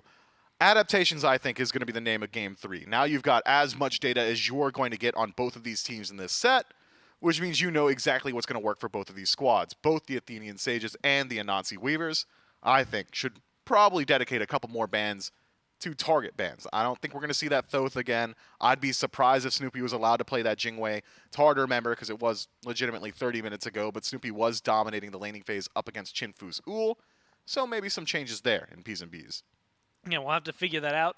I think Chinfu has been an interesting, like, I want to say almost anomaly in this game, or this set, because in times where it feels like, man, Chinfu's not getting X done, or X is happening, and Chinfu's not able to do too much, then within the next 5 minutes, Chinfu, like, pops off in the middle of a fight. I mean, even in that last one, there were times where it didn't feel like the team should have been winning, and Chinfu was maybe the reason. We're going into Picks and Bans game number 3. Weavers, once again, similar to game number 1, will be your first pick team. But let's see how much stays similar in terms of bans. Thoth immediately off the board. And so they're recognizing, I think, very similar adaptations from both teams. Hey, your mid laner's pretty good at this one god that we don't want to deal with anymore. Let's take him away. Yeah, very smart there from the Weavers. Zeus banned out by the Sages again. Worth noting the Weavers dominate with that in game 1. But some common threads. Finally, we see some respect over towards this Shiva, which I think is interesting because the Shiva generally is a pick that dominates the early game. Level 2, one of the strongest gods in the game. We did not see Jinkubang get involved at level 2. Generally, his power curve is whenever that second item is finished, that's when Jinkubang decides it's time to start ganking, which is why I'm surprised to see the Sages put so much credence towards that pick, but still one that I think has served the Weavers well in these late game team fights, so banned out now by the Athenian Sages. But what have you left available with all these targeted bans? Kleena gets locked in first overall for the Weavers. Has some great flex potential. Could go into the jungle. Could head over to the soul lane. But regardless, no matter where it lands, it's just going to shred objectives. It's good. A lot of damage, a lot of control. And as you mentioned, if it comes from the jungle, then we can see maybe a lot of fun gank potential. Atlas, Chernobog locked in alongside the Kleena here for the Weavers. The Chernobog is going to be a new addition to this one. Maybe someone who can keep up pretty well with the Jingwei, or maybe vice versa, in terms of where that passive for Jingwei puts her versus where his ults for Chernobog puts him. But it's Jingwei, Yamoja, now Daji locked in for the Sages. And Daji, we typically don't see, I want to say in the top 3s. She's usually like a bottom few pick just to try and see how much you can capitalize on like lack of CC, things like that. But an early lock-in here for the Sages, picking her up in, I guess, top 3, maybe not the worst place for her. Yeah, and you've already got 2 targets locked in by the Weavers that are going to struggle mightily against this Daji. Kleena and Atlas both no CC immunity available inside the kit, so maybe Magi's Blessing becomes a topic of conversation. Early bead selections might limit where this Kleena is allowed to play. Generally, we've seen that these soul laners are putting a whole lot of value on teleport. It has come into play a whole lot, at least in the early portions of the game, because we've seen a lot more deaths in the soul lane than we're used to seeing on standard. So, now with Chalk locked in, I don't even know. I don't know where either of these gods are going to go, because more often than not, when Chalk gets locked, it's Chungle. But Kleena has been going into the soul lane, but I feel like in these matchups up against what I'm assuming is an Osiris solo, you'd much prefer to have Chalk there to match some of that sustain that Osiris gets from cleave auto attacks plus Death Toll. Kleena, on the other hand, doesn't really get the better end of those engagements. Even the silence, one of your main boxing tools in lane, doesn't do a whole lot to Chalk. He's just going to tether immediately, get that damage mitigation, and the majority of his damage, the bulk of it, just comes from those auto attacks anyway. Well, the Baba Yaga, that's what catches my eye here. Not someone that we see often, and not someone that gets locked in more than, like Hurry played it a good bit. And realistically, like, if that's the only player I can think of consistently that has been picking up this god, well, we'll see how the Weavers can make it look here in game number 3. They win here. It'll be their first set win of the phase, their last chance for it as well. The Sages, meanwhile, looking to make things a little more interesting potentially in the standings for everything that goes on. Sops on the Baba Yaga. And Mifflin, Baba Yaga, man. I mean, she's got damage. She's got funny shapes. She's got interesting utility. A whole house. What's she doing here? Why is she here? She's just we haven't seen her in forever. What's she doing? She's going to do a lot of damage, which is generally what Baba Yagas are capable of. She's very strong in the team fight, the ultimate, her only consistent team fight tool. Very versatile against what the Athenian Sages have already locked in. Slash, if he is going to try and limit Sops on this pick, we'll have a very hard time sticking to him. Generally, Osiris wants to get point blank, but once Sops transforms into the house, well, you're no longer point blank. She's also got large channeled CC immunity, so even Jengaru on this dodgy pick going to be struggling a bit to force out those beads, and there are plenty of beads that need to be forced out on the side of the Weavers 5. Selected early on. So there's that respect. Lack of teleport for Mando Warrior, who will be piloting the chalk, by the way. So it is Kleena in the jungle. I think that the main strength of Baba Yaga is her ability to have conditional CC. Sometimes it's a silence, sometimes it's a cripple, sometimes it's a slow, but her main strength is also her weakness. Sure, she's got a whole lot of CC available to her, but not on command. You never know what you're going to get. It's kind of like a box of chocolates. You gotta figure things out as you go forward with it. Mifflin, I'm gonna posit a question to you. Please. And I'm going to preface this with it being ludicrous from inception. Yeah, we're in Atlanta. That makes sense. That's a rapper reference. Yeah, that is I got it. I listen to Ludacris a lot, man. I promise. Her title, Baba Yaga, that is Witch of the Woods. So I posit we should do a lot of stuff to make her an interesting jungler so she can hang out in the quote-unquote woods of Smite, right? That's the posit? That's my You're positing that? What rebuttal do you you could just say that's a bad idea and I'll accept it. Hey man, I'll never complain about getting more gods viable in the jungle, all right? Mages have got enough. There's already like 45 of those. If one of them I'm not saying finds his change home, class. I'm saying like you remember like when Freya used to jungle like way back when? I want like Yeah, I'm that fine with potential. that. I want Baba Yaga to just be a magical jungler. yeah, and Similar all to mages Alquan. are good in mid, but not all mages are good in jungle. So yeah, give me one more Is jungle Alquan mage. good in mid? Yeah, Okay. as good as he is in jungle. Which right now is not. So hey, it balances itself out. So maybe we could. Maybe that's something. Who do I guess I can poke aggro for that now and just harass him with bad ideas all the time, which is very fun. Because actually no, he'll just tell me to shut up. It always works out that way. Either way, Weavers. Yeah, not much has changed with Sagers, aggro yeah. switching teams. And we'll see whether or not that this Baba Yaga can make a big difference. I'm a big fan of the Baba ult in the middle of a team fight, like a little bit of shielding, but the magic fire bolts that chase people down there's a lot of damage potential, I guess, is really out there. So Sops, one more time we're looking at him with the ults, presence in team fights. Like you said, you're never quite sure what you're going to get.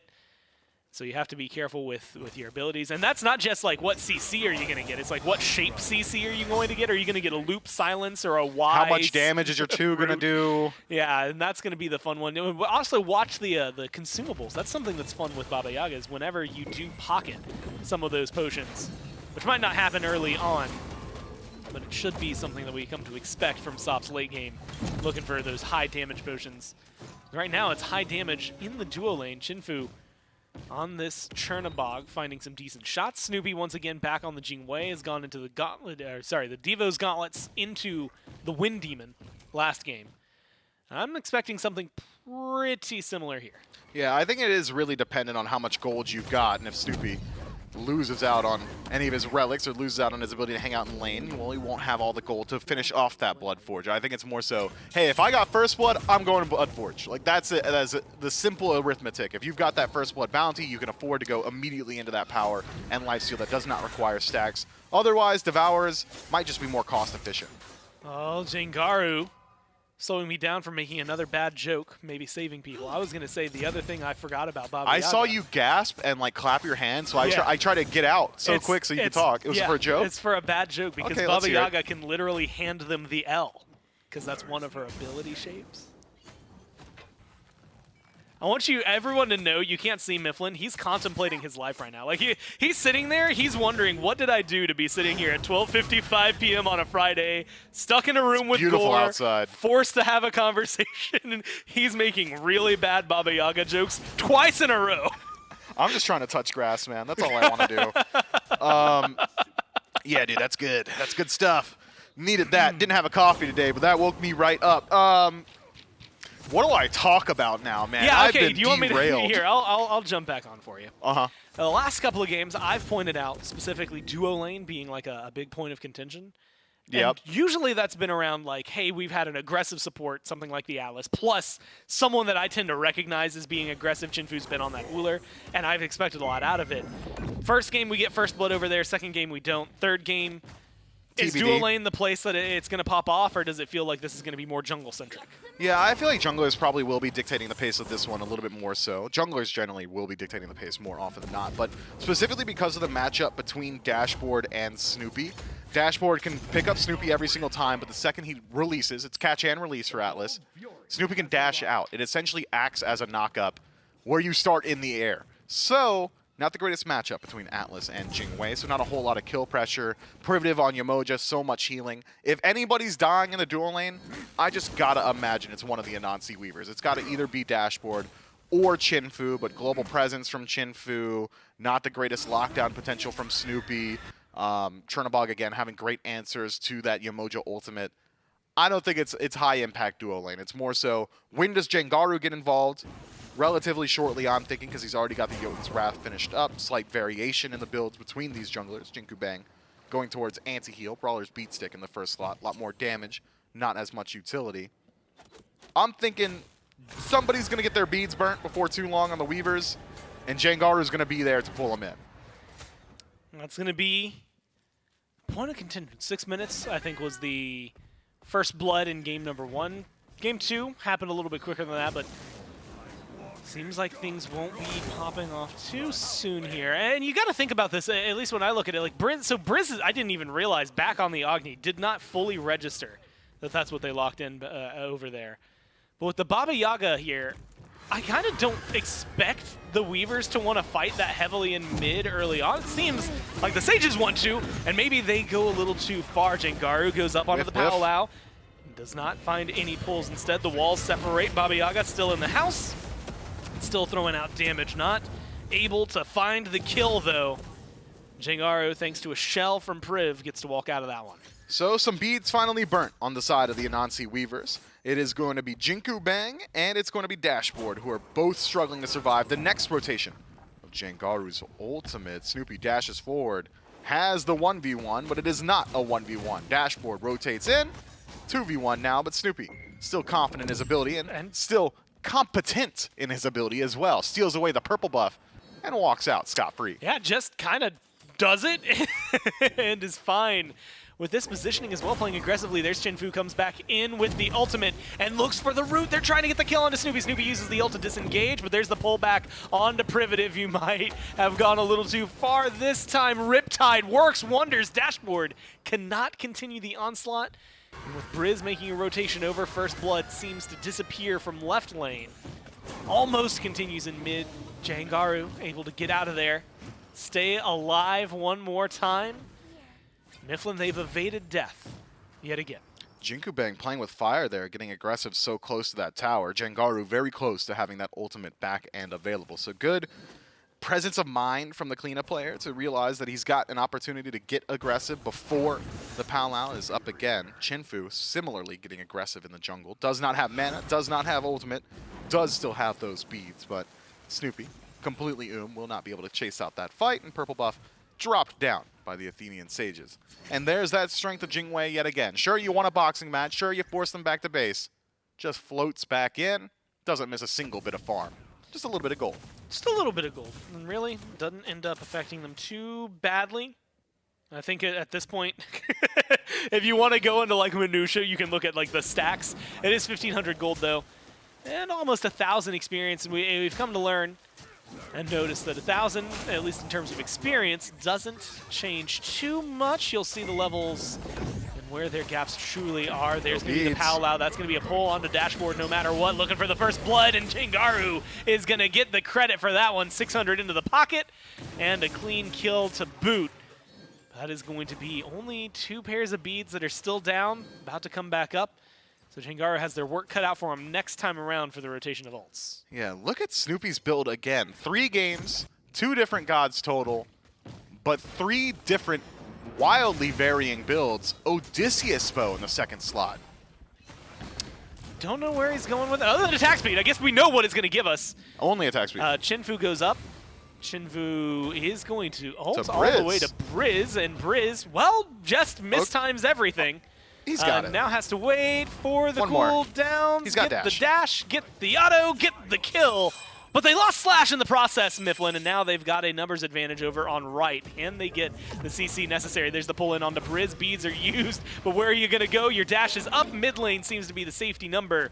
The bolts over the wall get a little bit of damage from Sops, and it's Dashboard with the chase down to get the kill while the Sages pull the Gold Fury and secure it. Yeah, that's a lot of arithmetic I'm going to have to do. No, I don't. I can simply be results-oriented. The Athenian Sages come out ahead largely from that trade. Gold Fury, I suppose, worth more than any individual member or any 2. So, 2 for 2 at the top of your screen, but gold and XP, that's all going one way. Now kills. Going to be leaning towards the Sages as well. Jengaru gets aggressive onto an over-aggressive Jingu Bang. Kills him off in their side of the jungle. Kind of reminds them why there is a dividing line, and is looking to get aggressive. At this point, Tier 1 towers really suffering on the Weavers in terms of health, and 10 minutes in, that gold is starting to be felt a little bit more often. 3,000, give or take a little bit, and might get pushed over that limit for sure if they get this Pyromancer. Jengaru, you might just die to it. Dashboard's going to get the kill. Don't know what the call was there. They will trade it 1 for 1, but you have to imagine jungle for support. The Weavers are happy? Question mark with that one? 100% happy, I suppose, as long as they can defend this Pyromancer now that the Athenian Sages are actually stacked up. 4-man. Oh, there's a 3-man silence from Mando with quite literally no follow-up, but it does get the Sages off of the Pyromancer, now pulled by the Weavers. And here we're going to see the back and forth one more time. Weavers get the Pyro, they kill, or lose in this case, Jingu Bang. And now Mando trying to get out of there, takes the axe and goes deep. And with a healing, should be able to run away. Stun good from Briz, and now it's just a question of damage. Dash is there, axe in one spot, Mando in another, and is going to juke out the Meteor one more time. Briz, Flame Wave, gets the stun, gets the auto, gets the kill, and they're able to find 2 for the Pyro. Yeah, so 2 down for the next couple of seconds, but nothing left on the map for the Athenian Sages to fight over. Worth noting, Chinfu during that entire trade was at least able to take down the Tier 1 tower on the left-hand side of the map, so a bit of a trade there as far as gold and experience is concerned, but the gold lead has not shifted. There's a giant bump. There's a but it went right back down. So gold and experience essentially unchanged in the last minute or so, despite a high-action trade. Speaking of high-action, Snoopy might be in some trouble. That's going to be aggression from Chinfu. Pulls the trigger fast, lands on Snoopy. Snoopy ult, Snoopy gets out. Jengaru up onto the Powwow, pulled onto Chinfu. And it's the disengage instead of the follow-up. Beads used by Chinfu. So a lot that gets burned, 2 ults and 1 relic, but no deaths. Yeah, but removing those beads certainly worth it. So now, next time Jengaru tweets around, Chinfu, no ultimate available, will be in a little bit of trouble, especially without that CC immunity. Speaking of lost CC immunity, Briz loses out on both relics and potentially his life. Credit to the kill goes to Jingu Bang, but can the Anansi Weavers get out alive? Wall, good from Privative, doesn't lock anybody down, but Sops might be in a little bit of trouble there. Is going to be a little bit of a disengage, but not enough. That is a chase down from the Osiris. Slash gets the kill and is able to chase down the Baba Yaga. No nice problem. Riptide. Good Riptide keeps Jingu Bang in an awkward spot, but they aren't able to chase down the kill just yet. Instead, it is the rest of the Weavers bolstering up and pushing the Sages back a little bit. Slash still seems to have kills on the mind, but it's not going to end up resulting in that. And instead, the team has to relax and rest Sages with a 7-4 kill lead. Man, Snoopy's been in every single one of these fights, and not a single fight goes down and Snoopy isn't at least somewhere nearby. Not reflected in the slash line, 1-0, certainly not ugly, but I feel like that's like the 3rd or 4th time Snoopy's made his way to the right-hand side of the map, and every single time Chinfu, despite having the same level of global presence, has not joined his counterpart, and instead has remained in lane. If you were just to listen to that and not look at your screen, you'd think to yourself, okay, well, Chinfu's probably got an experience lead. He's probably got a gold lead, something along those lines, considering he spent so much time farming up. Simply not the case. Snoopy still 1 level up, now 2 as he ticks to 14. Chinfu still sitting at level 12. Does have about a minute left till those beads become available again, so Chinfu likely will not be looking towards the 1v1. If it is going to be a 1v1, which it isn't. Privative now nearby. And with the, I want to say the aggression potential from the Sages, maybe something can happen over here. No beads just yet for Chinfu. Aegis has come back up, but I don't think they're going to be getting too aggressive. Privative locked down for a little bit. But again, does not seem to care too much. Instead, it's going to be the backup. Jengaru's here. Palau is available. We know at least one person that could pull. The ult available for Chinfu maybe limits that a little bit. Privative walks through those walls and is able to get out of there Still just alive. barely. Jingu Bang ends up going down, and now the damage is good for the Sages. But Mando's going deep. Mando's looking for more. They can't let them escape, but they have no choice. And now Slash has shown up, gone to the backline immediately, and it is the Sages' turn to surge forward. Where do they try to get their lockdown? It's the stuns, it's the CC. It is just evisceration on Mando Warrior, and they kill off this shock. Yeah, that is a heavy commitment from the Anansi Weavers. Chinfu sticking around maybe a little too long. Slash wins this 1v1 every single time. Tether connects still, stuns good, ultimate even better. Slash credit for the kill, and the Athenian Sages notch their 3rd in the team fight as they approach the Gold Fury, the Primal Fury that is. Make it that much easier for them. Won't have to worry about global presence from Chinfu. Won't have to worry about any presence from Chinfu as he spends the next 30 seconds of the grayscale reminiscing about the mistakes that he made just a moment ago. Mando Warrior on respawn now. Spawns up just in time to hear the death wails of the neutral objective. The Athenian Sages now firmly in control of this match. Nearly 5,000 gold separating these two teams, and the team fight, well, the next one is going to favor them pretty heavily as well. Take a peek at the beads usage from the Anansi Weavers. Jinku Bang, 90 seconds. Dashboard, 100 seconds. Sops maintains his, as does Chinfu, but it doesn't really matter. As long as there's one person that can be pulled, you better believe Jengaru's going to have the follow-up behind him. Briz damage has gotten out of control. The chain CC potential, the undr'able knock-up from Jingwei just makes it so hard to survive once you have been pulled in, regardless of who you are. Now it's a grouping. I'm surprised to see this. It's grouping from the Weavers that catches me off guard. It is the Sages that are getting aggressed on. Palau has been used. Jingu Bang, we know, will get pulled by this. Same thing for Mando, who gets yoinked. And they are still find the kill. Doesn't matter if the CC is there. Sops gets low, but Sops is going to walk out with their life. So they walk in, they get one, and it's a pretty high priority target. 2, 2, and 2. Jengaru spends 30 seconds now just gone and in the grayscale. Yeah, Jengaru getting over-aggressive there. I said he's going to have the follow-up behind him, assuming that he was going to land a pull when his allies were nearby. Not the case. Overzealous, goes in alone, dies alone. Mando goes for a silence, hits 2. Snoopy's low, but Mando might be a little bit lower. Has to play carefully here, and is going to escape with their lives. Sages trying to figure out where they want to get aggressive and how they want to start this. Slash, maybe I should say most of the Sages are trying to figure out where they want to start this. Slash is just holding W at Chinfu, and it is working. Ult is available there for Slash. Might find the leap, does find the leap, but a great dash into the wall from Chinfu keeps him going. Is it going to be the full disengage? Yes! Chinfu makes it out alive, and Slash might not be able to stay the same. They go down, trading their life out for a little bit of damage, a lot of relics, and a couple of ults. Sops and Chinfu going to be forced back to base here. Chinfu no ultimate, not for a little while. So the Athenian Sages, even in going down 1 for 0, have done so much damage they can pull the objective itself. Mando Warrior dropped low, as is the Pyro. Athenian Sages pick it up this time.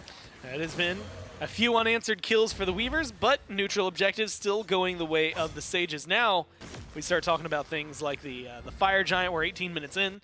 So theoretically, any sort of small advantages can lead you to a big FG play. Although, the last couple of games, Mifflin, we've talked more about the fact that we hit this 18 to 22 minute mark for these teams is kind of like getting the feel for like how's the team fight going to go? Like, can we actually do this? And right now, I don't know if I see Slash doing a lot of damage. I think if Slash can get onto Chinfu one more time in a team fight like that, it's probably going to be a lot easier for the Sages. Yeah, I think the main strength of Slash right now is how survivable he's been. That tether giving you so much damage solos. mitigation, just been able to walk in. What did you say? I said and his guitar solos. I've been trying to figure out how to get a Slash joke in there the entire time. Is that Guns N' Roses? Yeah. Nice. Well, now he's not in Guns N' Roses, and he's clean from drugs. good for him. Good for him. He just released an album or something recently. He's like his own guy now. Probably Slash album? well, I don't know what it's called, but he's probably got a band name. I don't actually I don't actively listen. I just he was on. Yeah, you he played was a Guitar guest Hero on a- one time, so you. Well, no, he was wanted on to bring he it was a up. guest on a podcast 3 weeks ago or something because his new album. He was doing a whole press tour for it. And I was like, oh man, this is like a human being. I haven't thought about you since I was in high school. He's got to be old by now, like 60s at least. Yeah, you'd have to imagine. I don't know. That guy's kind of. But this player's definitely not. Well, who's to say? If Slash is a 60-year-old man doing this in Smite, that's impressive because they are chasing down Dashboard as of right now and looking for the kill. Pull in onto the support, but it's going to be Jengaru who ends up going down 1-for-1 support for jungle as of the beginning of this fight. Primitive looking to get out of here, but it doesn't look too good for him. That's going to be a kill going on to Chinfu's belt. Sops going forward with the rest of the team. They seem to want to pull back. And it once again is 2 kills, this time at least a little bit of an answer. What was 10-4 is now 11-8, only 3 kills separating the Sages and the Weavers. But the gold remains pretty largely separated, still hovering around that 5,000 mark. Experience means less and less as time goes on. And you had brought up the 18-minute mark as a testing point, a heat check for both squads to figure out how the team fight goes. In Game 1, it was. The Anansi Weavers got to the 20 or so minute mark and said, okay, our composition is just so much better in the team fight, it makes sense.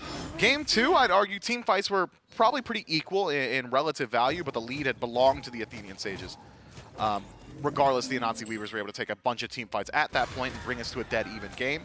Yet again, the Athenian Sages, in a Game 3 scenario, have got a significant lead approaching the 20 or so minute mark, but have continually lost out on these team fights. Have gotten over-aggressive, have gotten overzealous. Maybe it's Jengaru going alone in the soul lane and dying for his ultimate, pulls in 2, dies for it, nobody there to follow up. Maybe it's around the Gold Fury where you trade 2 for 1 over to the Anansi Weavers. And we're starting to slowly have history repeat itself yet again where the gold lead means less and less because it's proven to mean less and less. It has not net them a single team fight win. I might just call it an even game because the Anansi Weavers have won the last 2 team fights, and even in winning the team fights, haven't closed up the gold. No neutral objectives pulled out. It's just a brawl. Well, Chinfu gets aggressed on the Powwow. Oh, it's thrown out there, but it's not going to get the pull just yet. Dashboard has to play this carefully. And this is where things are really weird, and maybe not even weird, wonky, where you've got 3 now pairs of beads that are burned down. The Sages go in, they burn some things, they reset. Insta-dash. Now they might be able to get Jingu Bang, though. Can't get into the wall, low health threshold. And that is going to be a kill for the Sages. You were finally talking about how they might be able to find some team fights and that the Weavers could call it even. I think with this Oni Fury, the Sages can once again say that they have the lead. And Mifflin, we've hit the upper end of that limit I said earlier. I said 18 to 22 minute where it felt like these teams kind of feel out what the results are going to be. Now, we passed 22 minutes. The Sages with this lead, 7,000.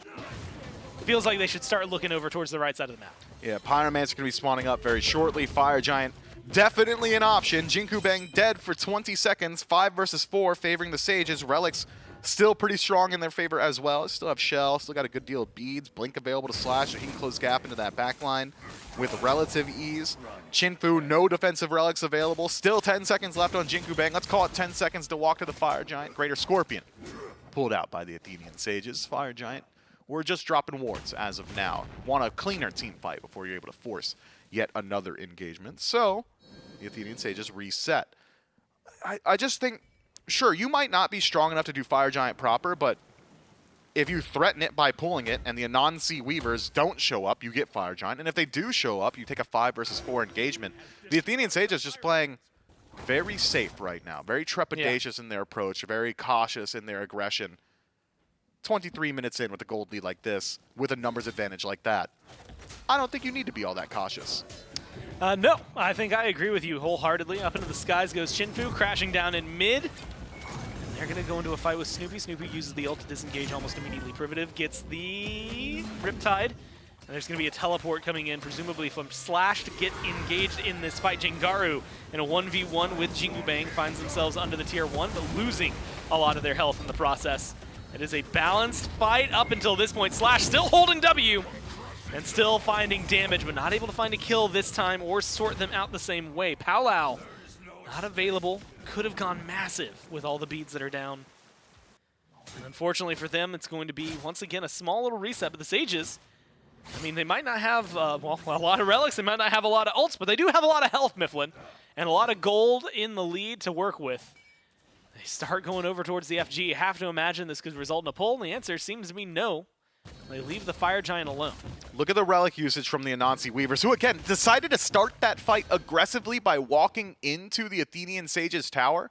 8,000 gold down, and as you called it, a dead even engagement at that.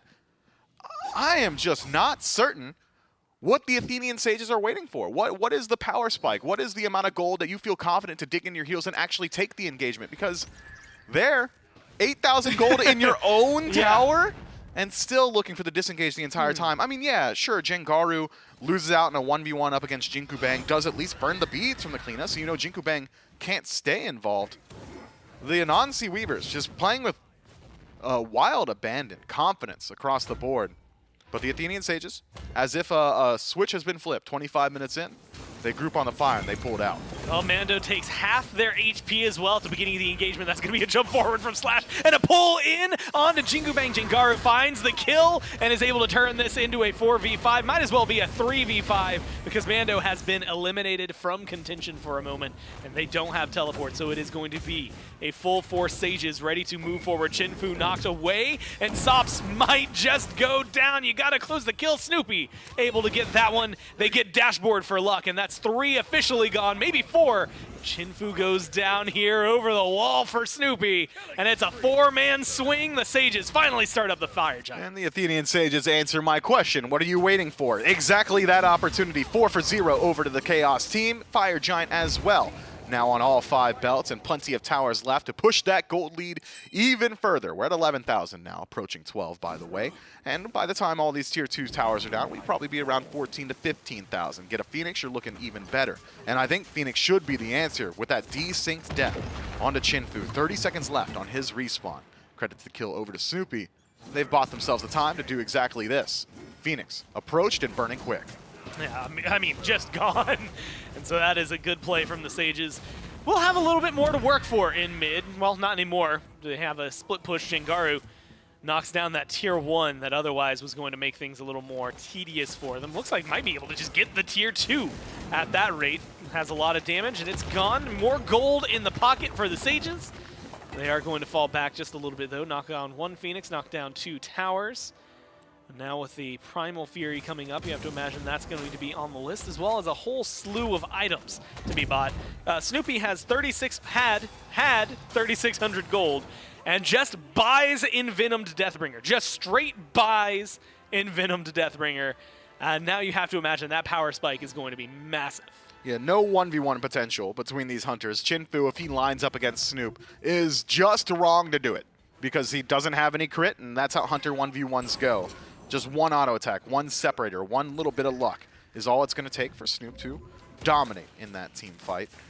Stand corrected, a little bit of crit available to Chinfu as of now, but certainly less, and well, crits just do more for Snoop as Deathbringer's passive, now Envenomed Deathbringer as well. Land your crit does more damage than the crits that we'll see from Chinfu, and also removes the damage potential of Chinfu in 1 fell stroke. The Athenian Sages take down the last remaining neutral objective on the map.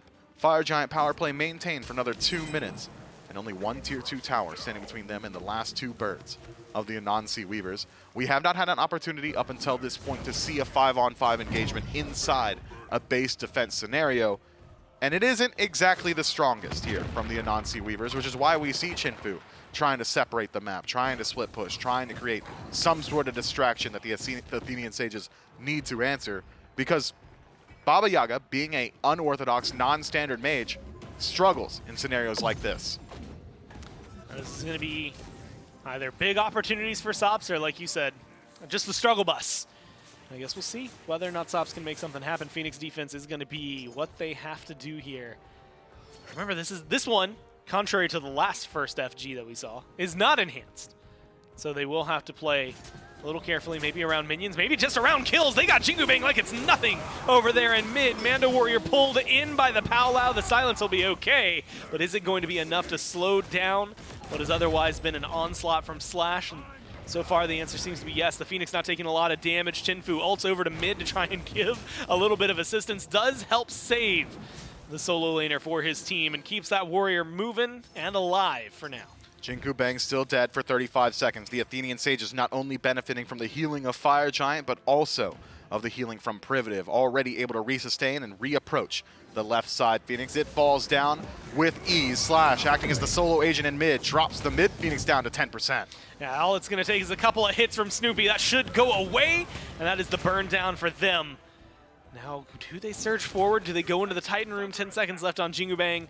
Specifically 20 seconds left on the FG. The Sages don't feel confident in their capabilities, so they fall back there.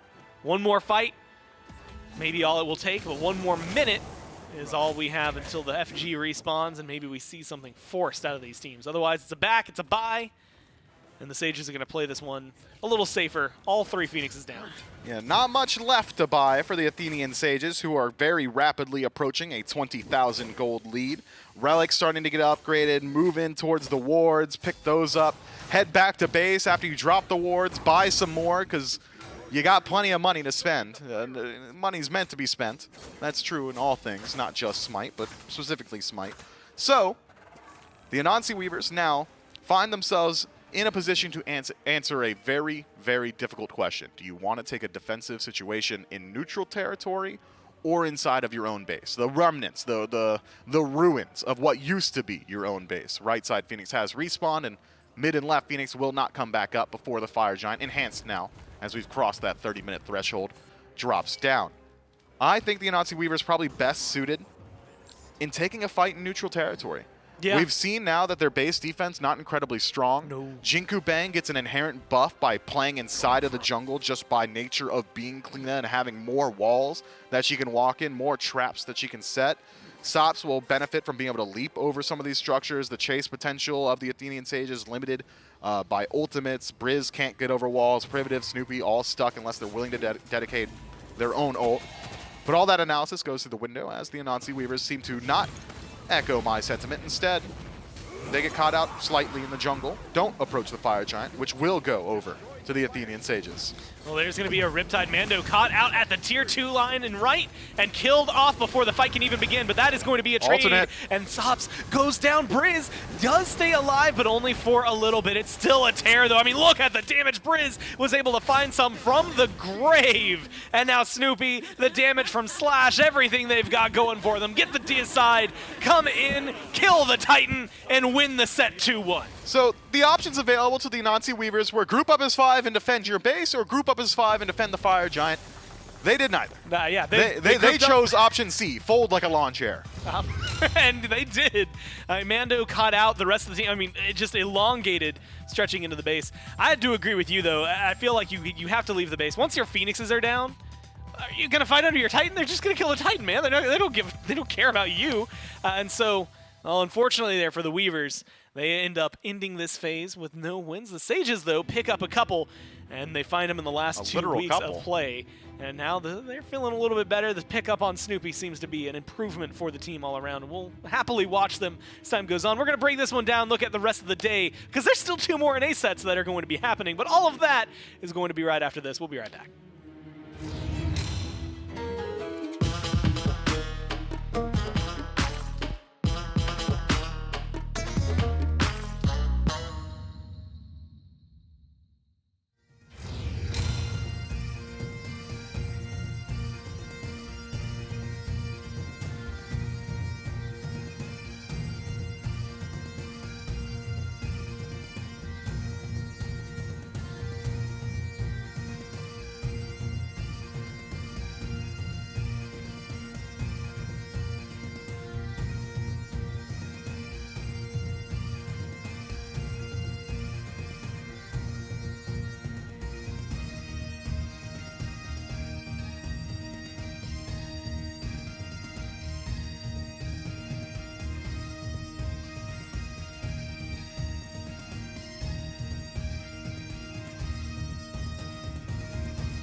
Well, the Sages take this one 2-0 and get themselves a couple of wins. I don't know why your smile caught me off guard. I looked over at you, and it's the unending stare. Yeah, dude. That's what it was. I love when I'm smiling and people laugh at it. Oh, I'm sorry.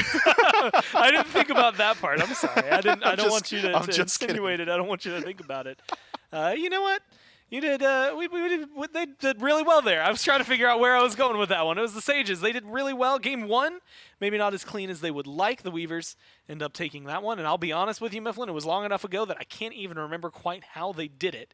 Whereas in games 2 and 3, the Sages start pretty early with a lead and then kind of slowly gravitate towards a larger one. This last one, though, the Weavers like 5k down, still fighting as if they're even for a majority of the fight, except for when it mattered, which was at the very end. Yeah, for those of you who weren't here for the offset of this set, I'll go ahead and give you a quick rundown. Game 1, draft diff. The Anansi Weavers just had a much better team fight composition, get to that 25-minute mark with a 4k deficit, and just win because their draft was so much better at that portion of the game. Game 2. The Athenian Sages pull an early game lead, have a DC for 4 minutes. The Anansi Weavers flounder for that entire 4 minutes, and then the Athenian Sages, once Jangaru loads back into the game, win out handily. Game 3, massive lead for the entirety of the game. That still goes 30 minutes, but the Athenian Sages are able to roll with their lead with no DCs and no fumbles, all the way into a victory where they end 20,000 gold up. That's this set, and I think I just did like J-Mac's show, the SCC recap. Not his show because it was SCC. Yeah, we do that SPL. But you know what? You forget. If you are opting, like if you won, you did a pretty good job right there. You could probably that was break them off down. the cuff, man. And yeah, that was like unscripted. Who knows? Maybe SCC breakdowns are in your future, Mifflin. 6-3 and 8 there for Briz. 6-3 and 8 as well for Jangaru. 6-2 and 8 slash line. For Slash, decides to change it up just a little bit and dies and not one less. the guitarist. And then 4-0 and 5 for Snoopy, Undying. And Priv has been a treat to watch. I have to give shout-outs over to the support because I think Priv this set all around was just very fun to engage with. And we got to see it quite often throughout all of that. 30k damage coming out from Briz, so what is that, like essentially 70,000 in the last 2 games. And a lot that matters for the team. But I have to give Slash props. You saw it in the replays, them and Jengar. Like, Slash just held W in a majority of those fights and did not seem to care too much about any of the repercussions. And it ended up working out pretty well for them. So the Sages end up winning that one. Unfortunately, that does mean it is an 0 and 5, I believe. End of the phase for the Weavers. Not ideal. 2 and 3, because that's how math works when you play 5 sets. There now for the Sages. Still not ideal. So, yeah, not exactly where you want to be. But admittedly, if you're going to start 0 and 3, if you end 2 and 3, you feel much better about the last 2 weeks of play, even though it doesn't mean too much for you. So we can look at the schedule, we can look at the standings, and see how all of these things shake out for the rest of the day. Again, that one was a 2-1 for the Sages to kick things off. But we have some fun sets that are going to be coming up just after this. Hounds and Tanuki are going to be playing up against each other. The Hounds, off of a 2-0 loss last week. That was pretty surprising, I think, for everybody involved. So we want to see how well they can bounce back. And then the Wardens and the Storm going to be playing each other a little bit later and creating an interesting... I said 2-1 or 2-0 loss. I don't know why I said that. They had a 2-1 win. So I'm just fact-checking myself on that one. Better you than someone else. We'll see if they can maintain their 4-0, and I guess it'd be 5-0, an undefeated streak throughout this phase. Yeah, I'm really excited for that Eldertown set. Those guys have been dominant so far throughout the entirety of the North American SCC, and I did not expect to have one team above the rest. I did not expect to see an undefeated squad this year because the North American SCC and the European SCC, the entirety of SMITE competitive play just feels so tight-knit, feels so close at all times, which is why this LAN and all the seeding and everything we're watching today is so impactful. Make sure you stick around and figure out who it is exactly that's going to get to line up at Masters and show their hand and prove whether or not they're at SPL caliber team as well. Top 4 get to go forward to Masters. The other 2, well, they just get shuffled off to the side and we forget about them for a little while until for like 2 weeks. We see. Well, no, The bottom two we forget about for a while. For like 4 weeks. Probably a little longer than that. Oh, and I don't know when Phase 2 actually kicks off. It's Like pretty 5 soon weeks. after Masters. Either way, the top 4 get to go forward. They'll be playing up against the top 4 in EU from yesterday.